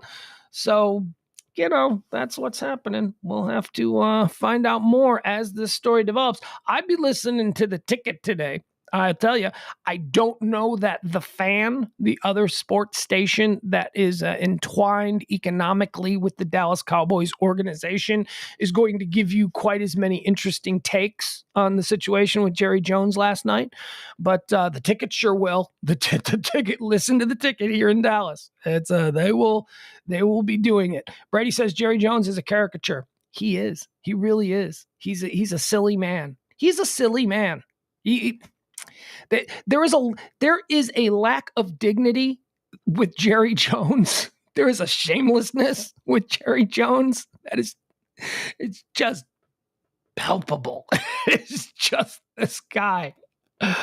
Let's see. Ross says a coworker once tricked me to pick up a friend of his, and it turned out to be a T.I. Boulevard hoe. I delivered her to a motel and left her ass once I realized I was being used as a hoe mule. Yeah, there you go. I never understood men in this regard. I don't. Look, there is really high grade pornography available, extremely interesting. If you are so desperate for some sort of release, some sort of masculine release, just go online. You're going to get in your car and you're going to drive to a sketchy part of town and you're going to pay $25 or $50, whatever it is. I don't know. I only know this from cop shows. You're going to pay whatever it costs for a really gross woman that you're not are you not is that not it? Like, what is it about you that I don't even know that I could perform with somebody that I just like I wanted to. They're not attractive is what I'm saying. They are very sad, very broken people in most cases. I imagine they smell funny. However, there is the other class. There is the other class. I believe that's called the escort class. And that'd be different. If I was a multi-millionaire like Jerry Jones and I could afford to just drop $5,000 for an evening at the Crescent Hotel with some girl who's also a lingerie model, whatever. You're talking about a whole different thing. But I've never understood men of means who get caught with women who are, and sometimes they're not even women. Sometimes they just kind of, you know what I'm saying? Hugh Grant. This was really, as a young man, the Hugh Grant situation is the one that made me go, what? Am I not a normal man? Because this seems to happen. Eddie Murphy used to get caught back in the days before social media. Eddie Murphy. Now I understand that there's also the option that a guy like Jerry Jones or Hugh Grant could just stop by any local bar on his way home, walk in, and probably walk out with a girl. But that girl might talk. So, I understand the idea is that you're paying for discretion. Is it the calculus that maybe a streetwalker is less likely to talk than maybe some high-end escort? I don't see how that would work. If a high-end escort is getting paid thousands and thousands of dollars to have rendezvous with men of means, men with things to lose, you would think that they would be less likely to, you would think the discretion would be more important with them. Streetwalker, no, someone might not even believe it. Well, maybe that's it. Maybe that's what it is. No, hey, no one believed I'd be with her. I don't get it. Hugh Grant had Elizabeth Hurley waiting for him at home. And he stopped and picked up a Harry Hines caliber streetwalker. You got Elizabeth, and folks, this is 1992 version Elizabeth Hurley. You got early 90s Elizabeth Hurley waiting for you at home. Someone who in that moment in time was debatably the most desirable and sexy woman on the planet. And Hugh Grant picks up, what was her name? Was it Divine Brown? He picked, I don't get it. Is it a sickness? Is it something, because thankfully with all the miswiring that I have going on in my noggin, that ain't one of them. That no kind of weird sex stuff is ever going to be a problem for me. Knock wood. Oh my God. Knock wood, I say, as I watch bootleg sporting events on Russian internet pirate sites that could be just getting me in all kinds of weird trouble. All right, so that's the Jerry Jones story. Also, here's another fun one. Here's a fun one that I do not understand one bit. Have you seen this? And I don't. Look, one of the whole tenets of this show is that we don't get involved in the divisive politics. We don't like to talk about it, but this is fun. This is different. This isn't divisive politics. Sure, we could have spent the last 3 days going deep on all of the abortion stuff. And there's actually one abortion issue trending today, and we'll get to that. But we didn't. We don't. I don't want to do that. I have no interest in that. There are any number of places that you can find all kinds of conversation about those subjects. But Madison Cawthorn is trending. And this guy, come on. I refuse to believe that talking about the latest Madison Cawthorn incident could be divisive. And honestly, if you think it's divisive, then it's you. This is on you, because this is crazy funny. It's like, okay. So Madison Cawthorn is obviously a very outspoken. His political ideology is well stated. He does represent a certain group of people. But folks, don't think there's nobody listening in South Carolina. He doesn't represent you, and be glad that he doesn't represent you, because this guy is hysterical. This dude just cannot get out of his own way. Okay, so let's run through it. So, a little backstory. I've been accused multiple times of, oh God, where do we start? He campaigned saying that he went to the Naval Academy or whatever, and the Naval Academy's like, he never went here, he didn't get in here. He tried to get in, he didn't get in, but that's okay. He got up in front of people and said that he did, because, people didn't fact check. He's got no driver's license. He gets pulled over all the time. He's got a suspended license. He gets pulled over all the time. By the way, that might be another one for James Parker's Rich Man, Poor Man. Both rich men, we got to remember that one. Rich men and poor men both get picked up with suspended licenses all the time. So you get the suspended license thing. He's been accused by a whole bunch of women at his Christian college and a whole bunch of RAs, which are resident advisors who live on dorm room floors. He's been accused by a whole bunch of resident advisors as being like a sex perv, like, just a guy that like did a whole bunch of inappropriate things. Whatever, college kids do that stuff. He recently had the story about coke orgies and all that within the Republican Party that pissed off the Republican Party, and then he was forced to admit that, okay, maybe that wasn't true. So just like admitting that he made that shit up. Then he gets pulled over again, no driver's license, whatever. Then they release some pictures of him on a cruise, drunk off his ass wearing ladies' lingerie, and everybody's like, he's a trans guy, he dresses like a woman. And he says, no, it's totally normal. Come on, I was just having fun, which is like, it's not totally normal. I don't know one guy. I do not know one dude who, if I was on a cruise partying with a bunch of people and somebody went, hey dude, you should put on some ladies' lingerie and lipstick. We're partying and having fun. Not one guy I know. Not one guy. From my furthest right conservative buddy to my most progressive minded, that we'd all be like, I'm not putting on lingerie. How is that fun? So anyway, that picture came out and it was very embarrassing for him. Then like a day later, he's now being charged with insider trading. That's a whole thing that's matriculating through the court system.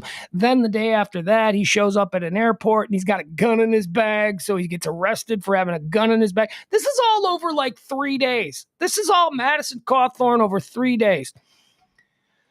And then last night, they release a video of totally normal Madison Cawthorn. Let's see the video. Here you go. And by the way, it should be noted, this video, is this it? Yeah. This video is, everybody is saying it. This was leaked by Republican operatives. That this was not leaked by the left. This is Republican hierarchy trying to embarrass Madison Cawthorn, because remember, Madison Cawthorn turned on the Republican Party saying that all the Republican establishment has cocaine orgies and they invited me and all this kind of stuff. All right, so this video was released. Now, I don't know if you can see what it is, but it's just totally normal. It is totally normal.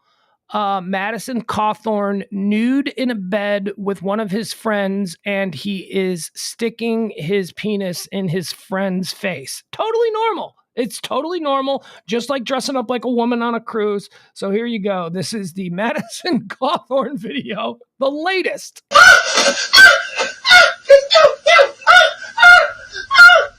Oh my God. Oh my God. So he is naked and he is putting his... It's hysterical when you make your friend give you oral sex. It's totally normal. This is something that every guy does. Your ass is on my face. Oh my God. Okay. So there you have them. That is, once again, I will say I don't vote for that guy. I don't, I couldn't, I mean, first of all, I don't live in South Carolina. But what I'm saying is I have nothing in common with that dude. And I'm totally okay with it. Do you? Do you have anything in common with that guy? He's obviously not right. He's obviously got a real issue. Okay. Now, all of the things that I have said about Madison Cawthorn, I have not mentioned one political viewpoint of his. I'm not even going to mention that stuff because that's beyond the point. You're allowed to have differing political opinions in this country.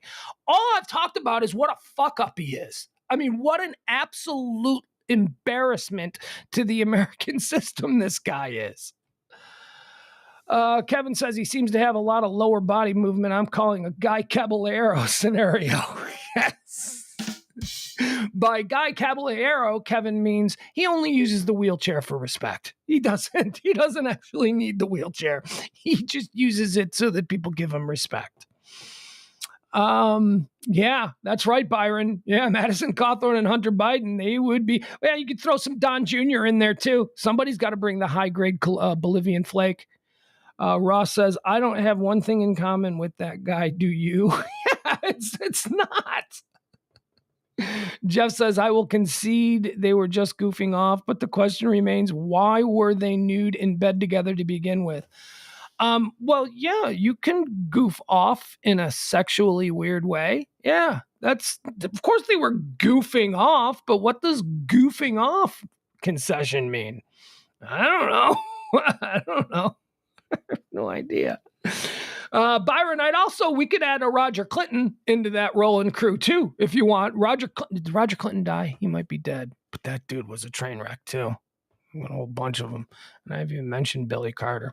Look, there are train wrecks all over the place. But I think the issue with Madison Cawthorn is, and maybe now I'll be dabbling into some of his more ideological areas. He presents himself as, this amazing guy who is, Christian with these fantastic values that most of America shares. I am like most of, that's his whole thing. He's like, people like me, we are tired of the way. Nobody is like you, dude. You do some really jacked up stuff. And I don't know. I'm just saying. This guy, look, you want to replace him with some other guy who's got a very similar ideology, that's fine. And you know what? You don't even have to replace him. I don't care. It's not that big of a deal. He is a minor congressman from South Carolina. Again, he is not a political player. He sits on, I mean, I don't know, actually, I don't know what committees he sits on, but he certainly doesn't have a senior position on any committee. His vote doesn't mean dick. He represents a small group of people in South Carolina. He doesn't have any national power. So if you just want to let him sit there, you know, and have his political power paralyzed with, oh, that was a bad choice of words, wasn't it? That was, I didn't even mean it like that. All right. So there you go. He's just funny. It's just funny how one thing after another. And it is believed that much of the stuff that has come out sort of drip over the last, to use his phrase, over the last couple of days, it has been his own party, is that the party is just going, we got to get rid of this guy. This guy is an absolute train wreck. I didn't even mention that he went on vacation specifically to visit Hitler's Eagle's Nest summertime retreat. He did. There's pictures of him, you know, hanging out at Hitler's house. Because he went, I don't know about you, but come on. What kind of an individual books a trip to just specifically go and visit Hitler's house? That's what you want to do. If I was in Germany and it was like, you want to go to Hitler's house? I'd probably be like, nah. Now, if I was driving around and the cab driver or whatever goes, hey, that's Hitler's house, I'd look and I'd go, oh, wow, man, a lot of bad shit went there.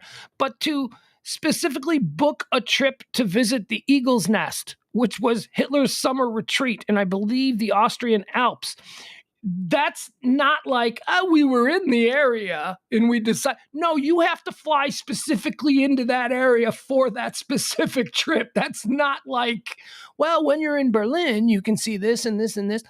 There's just so much weird shit about this guy. And now he's thrusting his penis in his buddy's face, and it's hysterical. I've never done that. I can say that I've never dressed up like a woman on a cruise just for fun, and I've never been naked. First of all, Jeff Glenn, that's a great point. That is a great point. The hell are you doing? First of all, he's a grown-ass man. He's a grown-ass man. Why is he sharing a hotel room with a buddy? Madison Cawthorn comes from money. His family's got some money, right? And he's... What are you sharing a hotel room with your buddy for? Okay, if you're sharing a hotel room with your buddy, you certainly aren't sleeping naked, right? Oh God, there's so much homoeroticism going on. He's so involved with a consistent stream of homoeroticism that I think he's damaged. I mean, I think that he probably went through a terrible experience, and people who go through these terrible experiences sometimes they have lingering issues. Your mind is affected by the loss of, you know, something vital to your. Does it even work? Does Madison Cawthorn's thing even work? Do we know? Is that I don't know. Man, look. I'm willing to accept that there are some real morons on the left. There are. Yeah, I say this all the time. The left of this nation is a bunch of morons. The far left of this nation is a bunch of morons. The far right is a bunch of morons. It just so happens that it seems like although Nina Turner just got her ass handed to her in Ohio, which is a good thing because Nina Turner would be one of these far left people who wants to abolish the police and all this stuff. But the Democratic Party in Ohio, basically she lost by like 40 points, I think, to, was it Chantel Brown who she lost to? A more mainstream, middle, progressive. So we've got our problems, you know. I mean, I do vote with the left most of the time, but, you know, our problems seem to be handled from within, whereas the Marjorie Taylor Greens and the Matt Gaetzes and the Madison Cawthorns seem to be having absolutely no issue until now. Now it looks like finally the Republicans and the right wing of American politics is going, we got to get rid of some of these people. This is not going to be good. All right, speaking of, I said that I was going to mention something about abortion today, only because Louisiana is trending. Have you seen this? Oh, boy. Tell me what you think of this. There is a bill in the Louisiana legislature. Louisiana wants to make abortion a crime of murder. Louisiana is one of these trigger states where if the Supreme Court basically overturns Roe versus Wade, immediately upon that decision, there is a trigger law in the state of Louisiana that says abortion will immediately become illegal. So that's an immediate shutdown of every abortion facility, all of that stuff, which, like people always say, man, I'm telling you, elections have consequences. Yeah, you don't want to vote down ballot, that's fine. But maybe some of your points of view are going to be absolutely trounced come a time when we're not paying attention like we haven't really been. Oh, the left, the idiots on the left. Oh, Biden won. Whew, so glad Trump's gone. Let's take our eye off the ball. Well, yeah. Here you go, dummies. Look at what's happening to you now. Your entire party is in shambles. Everything you claim to stand for is about to be over with. So a Louisiana legislative committee on Wednesday advanced a bill to make abortion a crime of homicide, in which the mother or those assisting her in terminating the pregnancy can be charged with murder. But while the measure cleared the House Appropriations Committee on a 7-2 vote, at least one of the representatives voting in favor of acknowledging the bill says it's unconstitutional. Okay, so let's kind of check this little bit of entanglement, right? So there is a dude in the Louisiana State Legislature who voted for this. He voted for it. He said, "Oh, making abortion murder? Let's put the moms on trial and let's put the doctors on trial as murderers? All right, I'll sign off on that. I'll vote on it." Hey, okay, so you just voted for that. What do you think? Well, I think it's highly unconstitutional. So you know that it's unconstitutional, and yet you voted for it. So what? What does that mean? You don't believe in the Constitution? Because I bet you got some opinions on the First and Second Amendment. So how is it that you openly support something that you yourself concede is unconstitutional and will be overturned in courts? Why? Because you're pandering to your electoral base. That's why. That's why. You want to be able to say, in a pandering way, say to these people, well, I supported it, but then you want to be able to intellectualize it to other people, the smart people who don't actually vote for you. You want to say, well, yeah, it's obviously unconstitutional, but the stupid people who vote for me, they don't know that. So come on, I'm going to have it both ways. That's exactly what this is. I believe in the Constitution of the United States. Well, will you vote for a bill that says that any woman who has an abortion is a murderer? I will. Do you believe that's constitutional? Hell no! I don't get it. We are in such a bizarre place politically in this country. You're talking politics.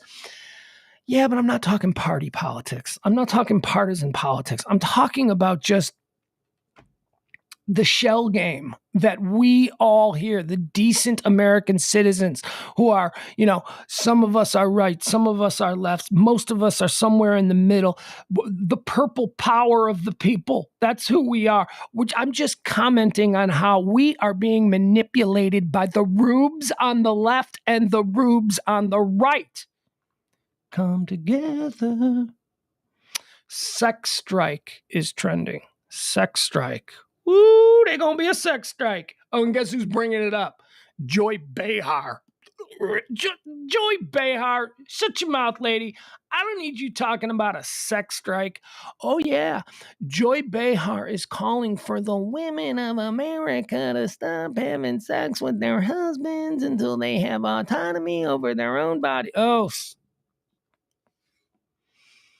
all right, so Lysistera, that was a play that was written about supposedly, an idea to end the Peloponnesian Wars back in ancient times was to have all of the women stop having sex, women of Athens and, Peloponnesia, all the women stop having sex with their warrior husbands, and then, the wars would stop.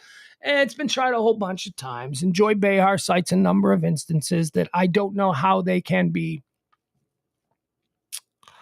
I don't know if it's real. Joy Behar's on TV going, in Nigeria 10 years ago, they stopped the Nigerian revolution by all the women stopping having sex with their... That seems very anecdotal to me. I don't believe that that's actually the reason why a Nigerian civil war within the last decade was settled. But Whatever, Joy. It makes your point. You're no better than an idiot politician. You're pandering to a bunch of dumb housewives who are watching The View right now.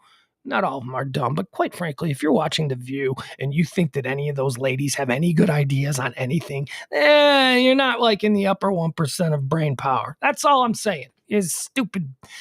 So Joy Behar is calling for all women in America to stop having sex. Here's the problem. Not all women in America believe that it should be a woman's choice. That's why we're here.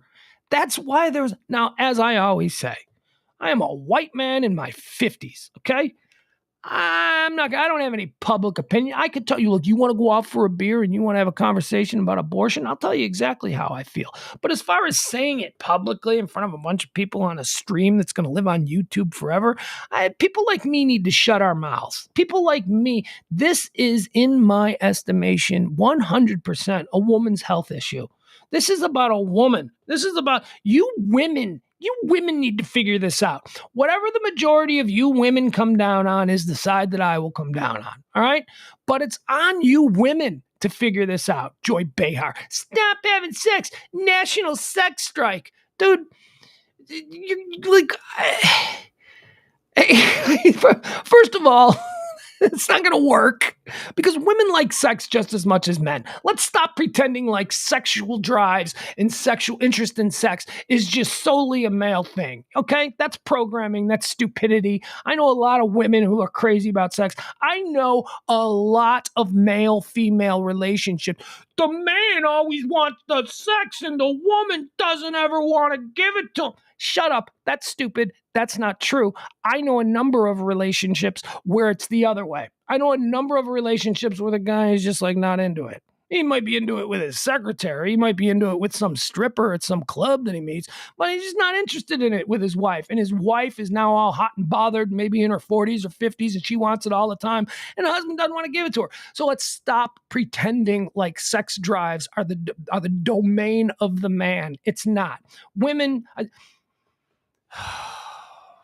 It's a stupid idea. But yeah, you know what? Go ahead, ladies. Go ahead. I'm not in a relationship, so it's not going to affect me one way or another. But Joy Behar, you know who might be able to get some sort of traction by declaring a sex strike? You want to know? I'll tell you who. Beyonce.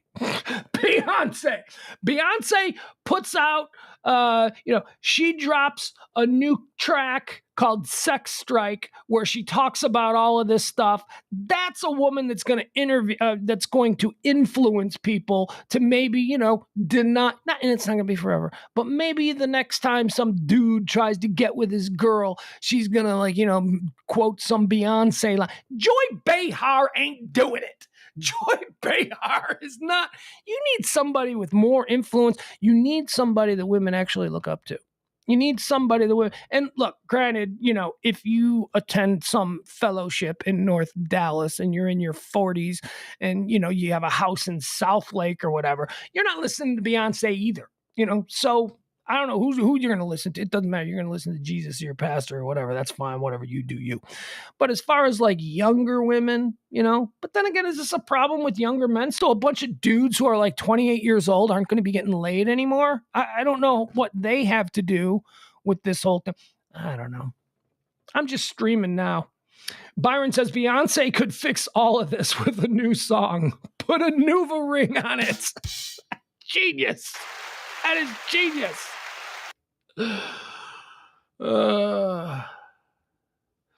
Jeff says your opinion on this is valid and important. Thank you. Ross Rubio cites Peg Bundy. Peg Bundy always wanted sex. Elle didn't want to do sex with Peg. That was there you go. All right, so that's why sex strike is trending. Don't worry, nothing's gonna happen with it as long as it's coming from Joy Behar. Oh my God. Who else could do it? Who else could have influence on this, on a sex strike? Who else?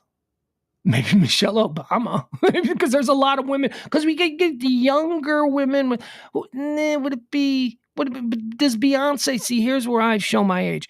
Beyonce is probably not even going to get young women. Beyonce might be appealing to women in their 30s, women in their 40s, because Beyonce isn't not old, but she's she's not 22 anymore.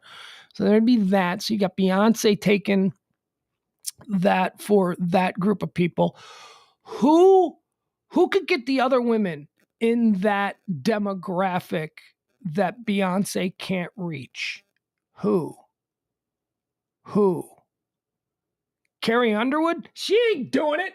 Carrie Underwood ain't taking up the Dolly Parton. Dolly Parton can do it. Dolly Parton comes out. She's up. Nah, Dolly Parton's got no influence on this thing. Who is it? Who would? Who could get basically what I'm saying is, white women who like Maroon 5, right? White women who don't necessarily listen to Beyonce or whatever. Maybe they're more into, old Alanis Morissette and Maroon 5 stuff. Maybe even they dabble in a little country music.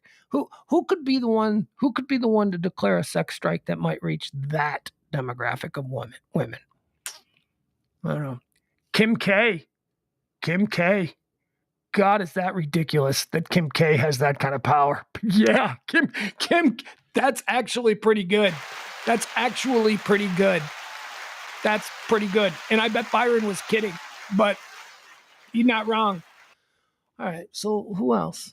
Because Joy Behar is absurd. That is ridiculous. Nobody is taking their sex cues from Joy Behar. So Beyonce, Kim K, that's a good one. Well, no, see, it says here Pete Davidson would have a big problem with that. I happen to believe that, here's how the sex strike works. That you do not withhold sex if your husband supports a woman's right to choose. Men who are in relationships with women, see, this is about forcing men who want to dominate and make decisions regarding a woman's body and thinks that, a woman does not have a right to choose. This is about punishing them. So, April, I believe Pete Davidson is probably pro-choice. So, they could keep having the sex. This is about how do you affect okay. So here's the man that you want to affect on this issue. You want to affect the 45-year-old accountant in Plano who comes home and watches Fox News every night, right? Okay, so that's the guy you want to be affected by a sex strike. Because theoretically, his wife, although she goes through the motions and whatever, yeah, we'll vote Republican, we'll vote for all these things. That the theory is that wife, in her heart of hearts, wants autonomy over her own body. So who speaks to the wife of that guy? The guy who loves Tucker, the guy who loves football, the guy who, he may not be MAGA, but he's a conservative voter. He's a conservative Republican, So how do you get to that man's wife? Who speaks to her? I don't know, man. I don't know. I really don't know. I don't know. Because Kim K doesn't speak to her. Beyonce doesn't speak to her. Shania Twain? I don't know. Kelly Ripa. Kelly Ripa. That's not terrible. That is not terrible. Because, Nicole Kidman, maybe a whole... There is no Oprah anymore. I mean, you used to be able to reach her with Oprah. Ellen ain't going to be able to do it. Ellen, because people are going to be like, Ellen, you're not in this game. You're like doing, okay, you're still a woman, but this isn't really a concern for you, Ellen, because you're not going to be dangerously close to ever being impregnated. I don't know. Who could it be?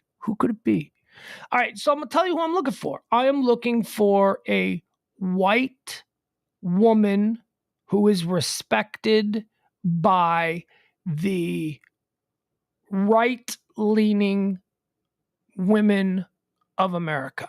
I am looking for and I say white because we've got Beyonce, and then we've got Kim K, who's kind of like crossover, but now we need somebody who appeals to white women who vote Republican. We need somebody who appeals to those women to stop having sex with their husbands who think that, the woman's body isn't her own, which is really the whole, health argument that I have here. So who is it? No, see, April says Stephanie Rule, but not Stephanie Rule, because Stephanie Rule is on MSNBC. She's taken herself out of the argument by being obviously partisan by appearing on MSNBC. It's got to be somebody who's on I was going to say, who hosts like The Voice or American Idol or something that is non-political. It's got to be an individual who has influence over that the white woman in her 40s who is married in a conservative relationship with a husband who watches Fox News or whatever. Okay, so who is that?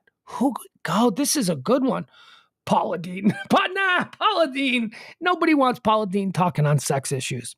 I don't know. We'll think about it. We'll think about it. Kelly Clarkson, JBM, you have been killing it. Again, Jeff Ballard, Ann Coulter. Ann Coulter is way too partisan. Ann Coulter is already we need somebody who is not aligned with any political affiliation, who can make this just simply about a woman and a woman's, what do they call it? Right to her body choices or whatever. I don't know. Bette Midler. No, see, we don't want people like that. I don't know. And I don't want Amy Schumer. Amy Schumer seems to, have you seen this? Oh God. Amy Schumer seems to be taking the lead now with look, hey, Amy Schumer wants to be an activist now, that's fine. But I don't think it's Amy Schumer. I do like the first two, but we need a third. The first two is Beyonce and Kim K. They could be leaders of the sex strike movement, but not Joy Behar. What do we want? Not going to be, who we got? Drew Barrymore. Nah, nobody listens to Drew Barrymore. Do they? Do people listen to Drew Barrymore? I don't know. We'll work on this. We'll figure out Ronda Rousey. There you go. All right. Oh, here's a sad one. We'll move on. This is Wisconsin dog. This is I just talked about a crazy law in Louisiana that is going to women who choose to get abortions for any number of reasons too. By the way, there are no stipulations in the bill as it's been written in the state of Louisiana that says that if you're raped, you get a pass. No. So, as this bill sits, if you get raped in Louisiana and you go and get an abortion because you don't want to raise some rapist babies, some baby of a rapist, so if you're raped and you get an abortion, you still get put on trial for murder. Do you see the flaws? Do you see the moral flaws in this whole thing? So we just talked about that story, and then I described this next story as being sad. I'm out of whack. Look at this. This is Green Bay. I'm a Chicago Bear fan, so I wanted to put this story on. I want you people to see that. Look at this. Look at that little guy. You see that little guy? Look at him. Look at it. See that little... You know what some idiot did? Some idiot... He's fine. Don't worry, folks. Little guy's fine. Some idiot in Green Bay, Wisconsin, chained him to a fire hydrant and left a note that said, "We don't want him anymore. You take..." Or words to that effect. Look at this little guy. Little guy just sitting there. 6-year-old dog, has some medical problems. People don't want to, they just, so instead of just driving them down to the Humane Society, which by the way, the Humane Society in this story is reminding everyone, we'll take your dog. Don't kill your dog. Don't just leave him chained up somewhere for anyone to take him. You can bring him here and no questions asked. We will take your dog.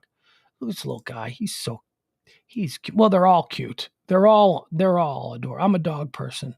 Dog tied to fire hydrant with note, backpack in Wisconsin. The backpack had some dog food in it, and it had a toy that this little good boy likes. This little toy that he likes. They just chained him to a fire hydrant and went about their day. Oh well, not my problem anymore. People are shite. I'm telling you, people are absolute garbage. That's why Wisconsin dog is trending.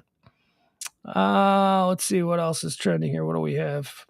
Justin Bieber. So this is interesting. I did not know. I'm not a rich guy. Maybe you rich guys out there, maybe you know. Justin Bieber has been banned by the Ferrari Motor Company from ever purchasing a Ferrari again. He's on their shit list. Now, I read that headline and I was like, you can't do that. What are you talking about? You can buy a Ferrari. And then I just Googled a little bit. I did not know any of this shit about owning a Ferrari. Owning a Ferrari is not like just going to CarMax and buying any other car. There are hoops that you have to jump through. Now, there are some stipulations. So these rules only apply to people who buy first run brand new Ferraris from the Ferrari plant.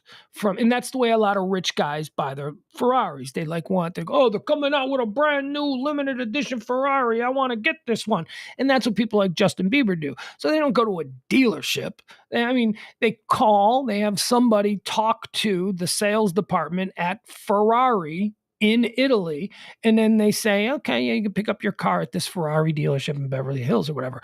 But they go through, there are rules to owning a Ferrari. Like, for instance, if you buy, now, you can buy a Ferrari used. Like, you can sell your Ferrari, but only after 1 year.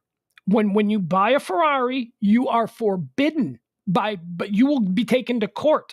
You cannot sell a brand new Ferrari. If you buy a 2022 Ferrari and you want to just get it delivered, and then like 3 months later, you're like, I'm just going to flip it. I'm just going to sell it to somebody. You can't do that. You are forbidden from doing that. You have to hold on to that Ferrari for the entire first model year until the next model of Ferrari comes out, because there are only so many Ferraris. They only make so many every year. Also, you can't paint your Ferrari. If you get a Ferrari, there are only like, I think, is it 4 or 5 colors that Ferrari allows for their cars? I think it's obviously Ferrari red. Ferrari red. If you get a Ferrari, look, here, there are a couple of rules. If you get a Cadillac, it's got to be black. Sorry, that's just the rules. If you get a Ferrari, it's got to be red. And if you get a Jaguar, it's got to be British racing green. Those are like the 3 colors of cars. You're just being stupid if you get a different color. However, the red Ferrari is the suggested car. Ferrari wants you to have red because red is the color of Ferrari. But they will also allow white, black, and I think maybe yellow, because they'll allow any of the colors of the Ferrari emblem. Also, when you buy a Ferrari, you cannot change the emblem. You can't cover it up. You can't, for 1 year. All of these rules apply for 1 year. All right. So anyway, crazy rich people willing to jump through hoops to get brand new Ferraris. Justin Bieber has been banned for life from ever buying a Ferrari again. Now, again, he will be able to buy a Ferrari on the secondary market after 1 year. Like, if in 2023, if he wants to go out and go to a Ferrari dealership, he can buy a 2022 or 2021 Ferrari, but he's not going to be allowed to buy a new 2024 Ferrari. He's not going to be able to. They're not going to let him. Why? Because Justin Bieber's a moron, and he completely disregarded all the rules, and he did things, and Ferrari found out, and now Ferrari's like, screw that guy. So, like, one of the things that Justin Bieber did with his new Ferrari that he got was that he took off the logos. He took off the Ferrari horse. All right, so here's the story. Let's see. Pull this up. We'll read it together. Why not? Why not do it this way?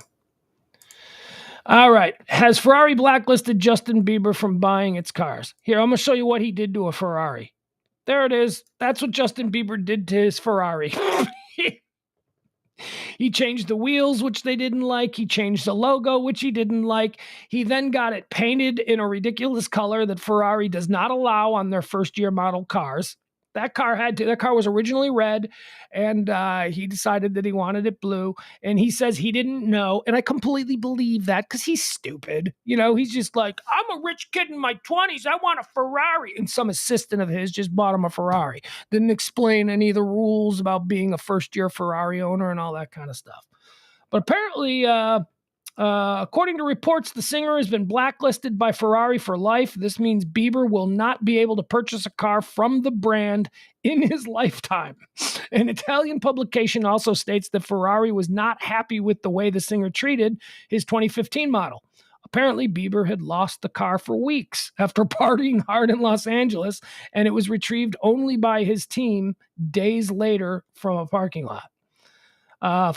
Funnily, Bieber is not the only celebrity to have been blacklisted by Ferrari. The singer joins the list of other celebrities allegedly banned for life from buying Ferraris, which include Nicolas Cage.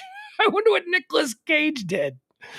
Rapper Tyga and automotive journalist Chris Harris. What did Nick Cage do to get himself blacklisted from Ferrari? Now, again, you can sell your Ferrari after it's a year old. You can sell as soon as the next year production Ferraris hit the streets. Then you're free to sell. You're free to sell. But as long as you have a current model year Ferrari, you are forbidden by the Ferrari organization from selling it. You sign in your agreement. You agree. You sign a contract that say that you won't do that. All right, so here are some Ferrari rules that I didn't know about. I found this on automotive sites. All right, so these are 10 strict rules Ferrari owners must follow. Must follow. Look at that, huh? Let's see here. Owners of new Ferraris are forced to sign a contract agreeing not to sell the car for 1 year. We did that. Okay, so you can't sell it for a year. Another rule here says you are forbidden from touching, moving, or altering the Ferrari logo in any way. So you can't cover it up. You can't change the color on it. You can't do anything at all that changes that iconic Ferrari horsehead logo. You cannot paint your Ferrari, but you will be banned for life if you decide to paint your Ferrari pink. They will not. The owner of Ferrari just has a problem. Apparently, some rich dudes in the past have tried to purchase Ferraris for their mistresses or girlfriends and painted them pink, and Ferrari ownership went nuts. They did not like it. Owner rule. Here's another owner rule. When you sign a contract to buy a new Ferrari, you accept Ferrari's right to buy that car back if they deem you an unfit Ferrari owner. Look at that. You get a call. You love your new Ferrari. You get a call and they're like, yeah, we're buying it back. You can't. It's like, what? What a dick. This ain't Chevy. They ain't trying to get just anybody. They don't want just anybody driving their cars. They only want special people. Owner rule. Purchaser of new Ferrari must demonstrate a love, respect, and appreciation for the Ferrari brand. What is that like? What do you got to take a quiz? What do they do? A one-on-one interview? Tell us how much you love the Ferrari brand. Owner rule. You agree. This is crazy. This is how they get rich guys for life. When you purchase your first Ferrari, you agree to purchase not one, not two, but multiple Ferraris over the course of your lifetime. So you're like a buyer for life. These are crazy rules. And to normal people like us who just walk into a Chevy dealership and, we got people falling all over themselves to have us buy their Chevys, this seems crazy. This seems absolutely insane. But Ferrari is more, and it goes on to say that Ferrari doesn't really look. Ferrari's a luxury brand. They make a lot of money. They got all the money they needed there at a Ferrari. So they're not gonna be whores about let's make as much money as we can. That's not what Ferrari is about. Ferrari is about only specific people being able to own their automobiles. Here's a crazy rule that I would have never thought. Owner rule for a Ferrari. Can't buy a Ferrari if you're under 40. They will not sell you a new Ferrari unless you're under 40, which makes me wonder, how did Justin Bieber get? I don't know what that is. But yeah, they will not. If you call the Ferrari factory and you try and buy a Ferrari and you're under 40, they'll be like, you're just a stupid kid. Go get yourself a Porsche. Hey, here's the number for a Lamborghini. Go call a Lamborghini. Ferraris are for a sophisticated man. Let's see. What else? We got any more Ferrari rules? You are expected to treat fellow Ferrari owners like family. All right, there you go. Bunch of Ferrari owners. It is preferred that you have fame or a fortune of a certain denomination. So they want to know how much money you got. They don't want any. That's something you never see. You never see a busted up 15-year-old Ferrari overheating on the side of the road. You never see that. You never see a dude in a Ferrari who can't afford a Ferrari. You never see a Ferrari that looks like it's being driven by a guy who can't afford a Ferrari. Ferraris always look in good condition. Okay, here we go. There's just a couple more rules here if you want to buy a Ferrari. You must respect the Ferrari's way of doing things. You make these rules. You don't question the rules. Just to do. You want a Ferrari, this is what you got to do. That is literally a rule. Don't question us about these rules. That is a rule for Ferrari owners. Okay. And the final rule that you agree to upon purchasing a new Ferrari is, Ferrari rule number 1, you must protect the brand at all times. I don't know what that means, but there you have it. I really want to know why Nicolas Cage has been banned for life from owning a Ferrari. I don't even want a Ferrari. I got to be honest. I don't. Porsche is German. Porsche is a part of VW. I don't even love Ferraris. I mean, I'm an F1 fan, and I really love what Team Ferrari is doing this year in F1. Charles Leclerc is becoming one of my favorite drivers. But like, let's say I win the lotto and I go out and I buy a car tomorrow, right? I'm not buying a Ferrari. Ferraris are nice. I'll buy a Porsche. Like, I'll have a Porsche, but a Porsche to me is at like a little different level than the supercar classifications. I'm not buying a Ferrari. I'm not buying a Lamborghini. I'm buying a McLaren. That's what I want, a McLaren. There is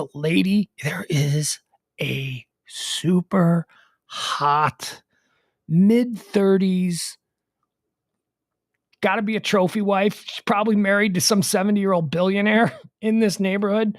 She has a silver McLaren that she just trucks around in the neighborhood in.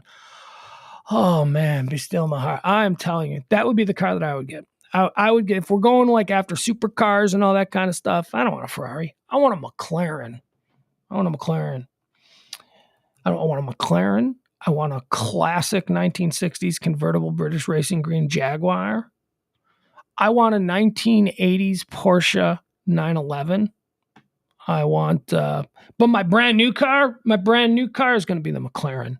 Ooh, if you guys don't know what a McLaren is, you got to look at that thing. Beautiful car. It's the Brits trying to make like an Italian sports car, and they do a good job of it. I love that car. I also back Team McLaren in F1. I like McLaren. Let's see, what else do we have here? We talked about this last night, but I wanted to mention it to you here. You guys, Drake did something that was super awesome. Drake got trolled by some dude on social media. I don't know if you guys heard about this. This is hysterical. Yeah, man. Yeah. The mid 80s Porsches are really cool, Brady. I really like them. And it might be a sentimental attachment because, that's when I was already driving. And when you would see like a car on the road that you knew you could never have, you maybe romanticized it a bit. And I think that's why I really like mid 80s Porsches. Ross says the only Ferrari I would want is a Magnum PI Signature Series. I've driven a Ferrari. I've only driven one Ferrari. It's and I drove my friend Bruce, who I talk about all the time. Bruce X, you might remember from the old radio. Bruce X owned the Ferris Bueller car. in Ferris Bueller, the Ferrari California. I believe it's like a 1963 Ferrari California. I drove that car. He let me drive that car. And it was a weird drive. It was, not like driving. It wasn't an easy thing to drive. It was a little bit different. I mean, granted, it was from the 1960s, but it was, it was the Ferris Bueller Ferrari California. And he let me drive it. He didn't let me drive it on an expressway or anything. And he was sitting in the passenger seat, but he let me drive it around. And I remember the seatbelts were weird. The seatbelts were like racing harness seatbelts. They weren't luxurious seatbelts or anything. They were like, it was like a roller coaster ride seatbelts. Yeah, Brady, it was worth quite a bit of money. Bruce is gone now. Hey, he sold the car. He flipped the car long before he passed away, but it was about a year where, yeah, that was a nice car. All right, so let's get back to Drake. So Drake was getting trolled online, social media.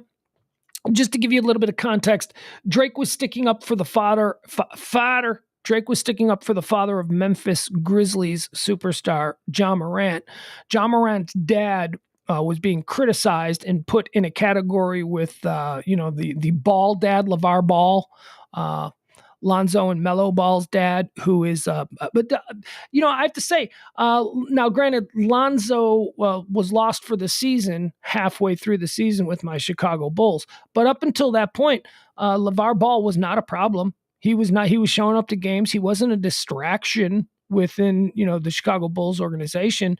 And then his other kid, Melo, plays down in North Carolina, and he wasn't a distraction there. So maybe LeVar Ball isn't as much, but then again, I would imagine that Michael Jordan, who owns the team in North Carolina, could probably put LeVar Ball in his place and say, look, man. Anyway, but LeVar Ball before then had been a distraction, and he'd been kind of a problem. And so people were saying online that, Ja Morant's father is just, heading into that LeVar Ball. T. Morant is approaching LeVar Ball levels of annoyance. And Drake stuck up for him. He said, no, man, you guys are crazy. He's just a proud father. He's allowed to be, an enthusiastic fan, and his kid is out there balling out. So Drake basically defended T. Morant, Ja Morant's dad. So a troll decided to take a shot at Drake, and the shot that he took at Drake was concerning. Okay, so here's what Here's what Drake said in defense of Ja Morant's dad. Imagine your son makes the league, and he's Ja or Melo or Lonzo. All you can do is be elated and competitive and over supportive, and it's a rite of passage to that the OGs talk shit. I know, this is Drake speaking, I know I'm going to be this way even if my son is in a Rubik's Cube competition. Okay, so that's what Drake said about being a supportive father. Some troll writes, you'll probably play with ghostwriters, which is a criticism of Drake that he uses ghostwriters on his songs. So Drake responds to that, hey dude, just followed your girl because she's probably miserable and needs some excitement in her life. So to combat the troll, what Drake did was he followed and then started DMing the girlfriend, the wife. It's actually the wife of the guy who trolled him, which is just next level awesome. That is just so funny. Talk about putting someone in their place. Oh, yeah. Okay, dude. Nice. Taking shots at me. Hey, by the way, I'm DMing with your wife right now. She's really excited to be talking to me, dude. I love that. I don't know much about Drake. I know he's like a superstar. I know a couple of his songs. My son seems to like him. Yeah, but I don't know much about Drake. Although I love that. I love that move. Elon Musk is also trending again today. He trends just about every day. He is trending here about Twitter. Because Elon's bid, which was all but a done deal like a week ago now, is now like kind of twittering, I almost said. It's teetering. Elon has had a very difficult couple of days as far as losing like 30, 40, 50 billion dollars, which he probably didn't even feel because he's worth 200 billion. But the losses that Tesla and his other companies have sustained over the past couple of weeks have really affected his ability to create enough liquid to be able to come up with his $21 million, which he pledged to pay his part liquid for purchasing Twitter. Now, it was a $46 billion deal. Elon said, I can come up with $26 billion in a briefcase. Big briefcase, but that's what he said he could do. Because he's not all liquid. His $200 billion is all wrapped up in Tesla and SpaceX and the Boring Company.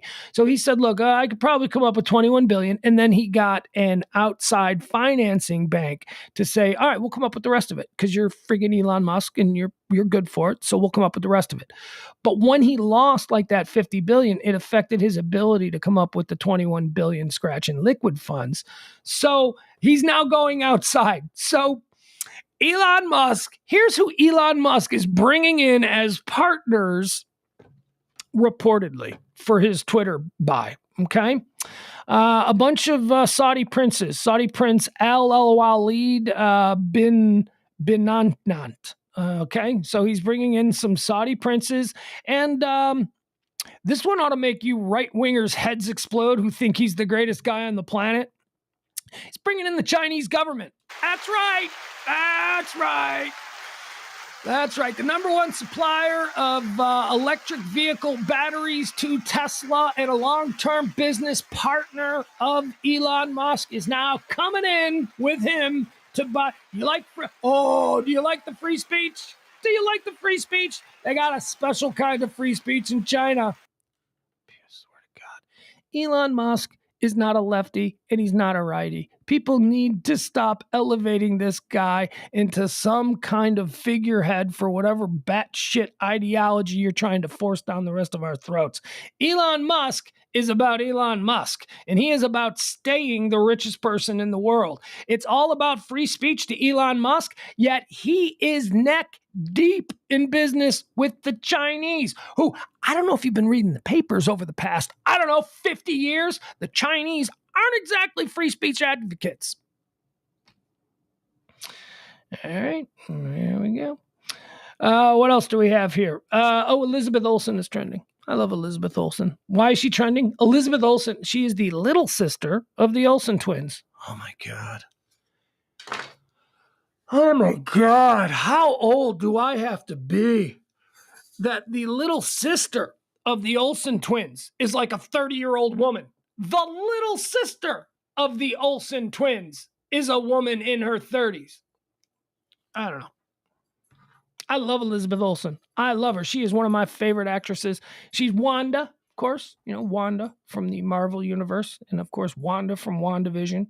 She is a terrific little actress. Now, her sisters, Mary-Kate and Ashley Olsen, they may have taken, the lion's share of the big $1 billion purse that was out there. They got all the money because they were like kid stars. But Elizabeth Olsen got the acting chops. Elizabeth Olsen is a legit actress. Like, Elizabeth Olsen gonna win some trophies in her career. She's still very young.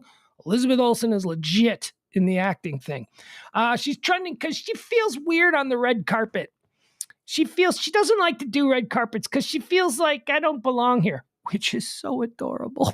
It's just so adorable for a guy like me.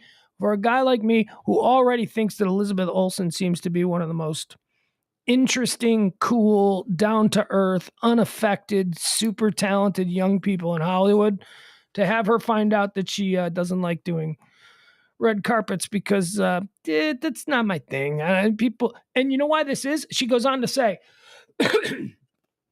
because her entire life growing up, the entire world was only paying attention to her big sisters, Mary-Kate and Ashley Olsen. And she'd be on red carpets her entire life. She'd go to her stupid older sister's movie openings or fashion launches or whatever the hell they were doing when they were 11. But you know what I mean? And she said that she got used to not being the center of attention ever because of her two big sisters. And she kind of liked it that way. And now that she's like kind of a big rising up and coming movie actor, sorry, whatever. She doesn't like it. Oh, dude. What is this? All right, I was just about to hit my closing theme, and I had it queued up, and my kid just changed it. All right, let's see what my kid is listening to right now, shall we? Have you seen the state of her body? If I beat it out wearing a Johnny Adiola, wanna roll with a He's listening to Bugsy, Malone, Bunny, Fivio Foreign, and Darku. I don't know what that is. All right. Can't do that. Sorry, dude. We're going to play some John Hinckley here. You can go back to weightlifting. Oh, you can do that? You can send messages on Spotify? You just sent me a little instant message. It was just a little heart. Just a little. Oh, I see how he did that. Okay. Oh, shit. I forgot. Let's see if we can do this. Hold on. I am like the dancing bear, trained to be the best. I am on a never-ending quest.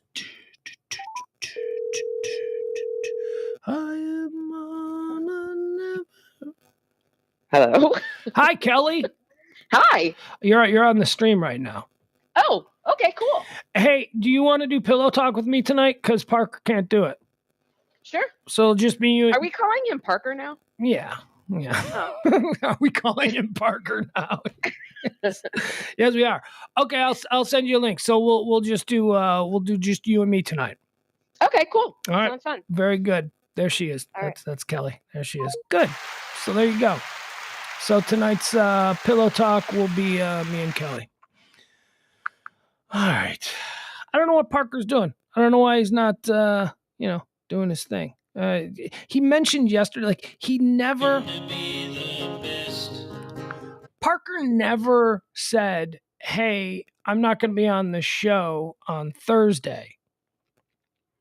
He just, during the course of him talking about something else, slipped in, and I'm not going to be on the show tomorrow, so I'm going to say this now. And I was like, what? I didn't even get to say, what do you mean not going to be on the show? That's fine. That's fine. It's no big deal. He's going to protest a bakery. He's having sex with his wife, says Adam. All right, so that'll be fun. Tonight it'll be a full-fledged Pugs and Kelly show. Oh, we got stuff to talk about. We'll have some fun.